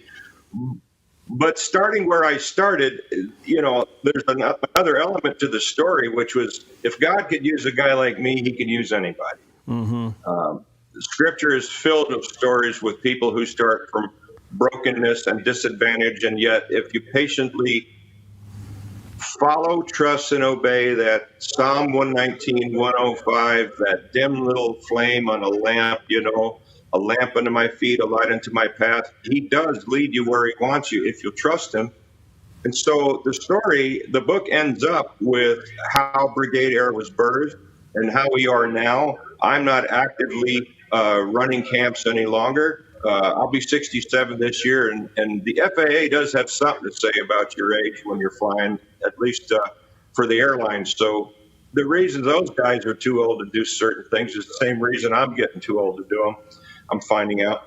But the ministry we've got stories galore in the last two chapters of the book, direct feedback from camper families, from organizations that are using our campers. And I'll tell you, there's some pretty nice letters that are repeated in the back of the book, and it's from, for instance, the fellow who is the vice president of transportation for JARS, partnered with us for almost 18 years. That we were running the program, we did the handoff, and now it is their primary way to introduce young people. They took the ball from us, so to speak. And they bought special aircraft for continuing the camp program, and they still do it every summer. They also bought a 206 to do a flight introductory program once a month, or maybe once a week now. I've lost touch with that. But they are very heavily involved in exposing young people because they saw the track record that we established with them as the way forward for recruitment. The book is entitled Finding Hope, Navigating an Obscure Path, Learning to Trust God When You Can Barely Understand Him. There's a picture of the cover of the book on the screen. You can go to brigadeair.org is the website.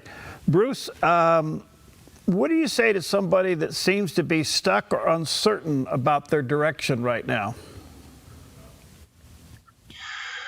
Well, that sounds like an obscure path, doesn't it? So, yeah, obscure. You can't quite see, seems a little fuzzy. It's that lamp I mentioned earlier. If you'll trust what God is saying to you, first, we're presuming you have a walk with Christ, that you are redeemed by the blood of the Lamb, that you are walking by faith. And if guidance is what you're missing, pay attention to the small, slow stuff, because that lamp I tell you, there was something I learned while I was going through Moody. The lamp under the feet is static, but the light under the path is dynamic. You got to move in order to get that light under the path. You got to take small steps. So when God gives you just a little bit of light, trust him enough to take that step. And he will lead, but it's not going to be with a 50 candle, 5,000 candle power light on the path. It's going to be dim, it's going to be working, it's going to be slow going. And I believe that's his chosen method with the word since we've had it. This is how he leads. So be encouraged that he does have a plan. He did make you for a purpose, but you got to be patient and faithful with the process in order to get to where he's leading. Wow. Do you have openings in the camp this summer? Well, I don't, as I said before, I don't run the camps myself any longer. Our partners are listed on that page, and you can find them because they're independent from Brigade Air now. Okay. But yes, you can go there, and you can find links to MAF, to JARS, everybody that's running camps on a summer-to-summer basis. They recruit their own pilots, their own aircraft.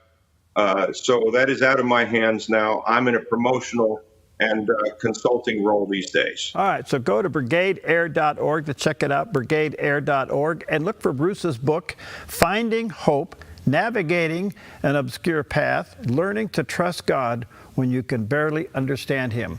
And there's a picture of that book there on the screen, so check it out. Bruce, Barry, can I add one more plug in? Yeah, go ahead, quick. So, if you want to, there's a 25% discount if you go right to the publisher, and that's at faithfultext.com. It's Fidelis Publishing, and the coupon code is for the 250th birthday of the United States. It's 250TH. Okay, 250. BDAY, abbreviated, 250th birthday, abbreviated, 250TH BDAY for a 25% discount if you order it from Faithful Text. All right. Otherwise, go anywhere books are sold, Amazon, Barnes and Nobles. All right, you get it. Faithful Text. Bruce, good to see you. Keep your wings level.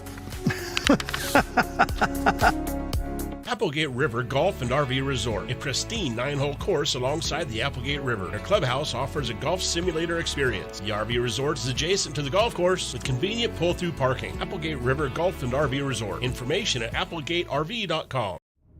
When life feels heavy, your body feels it, your mind feels it. That is why I created Organic Elements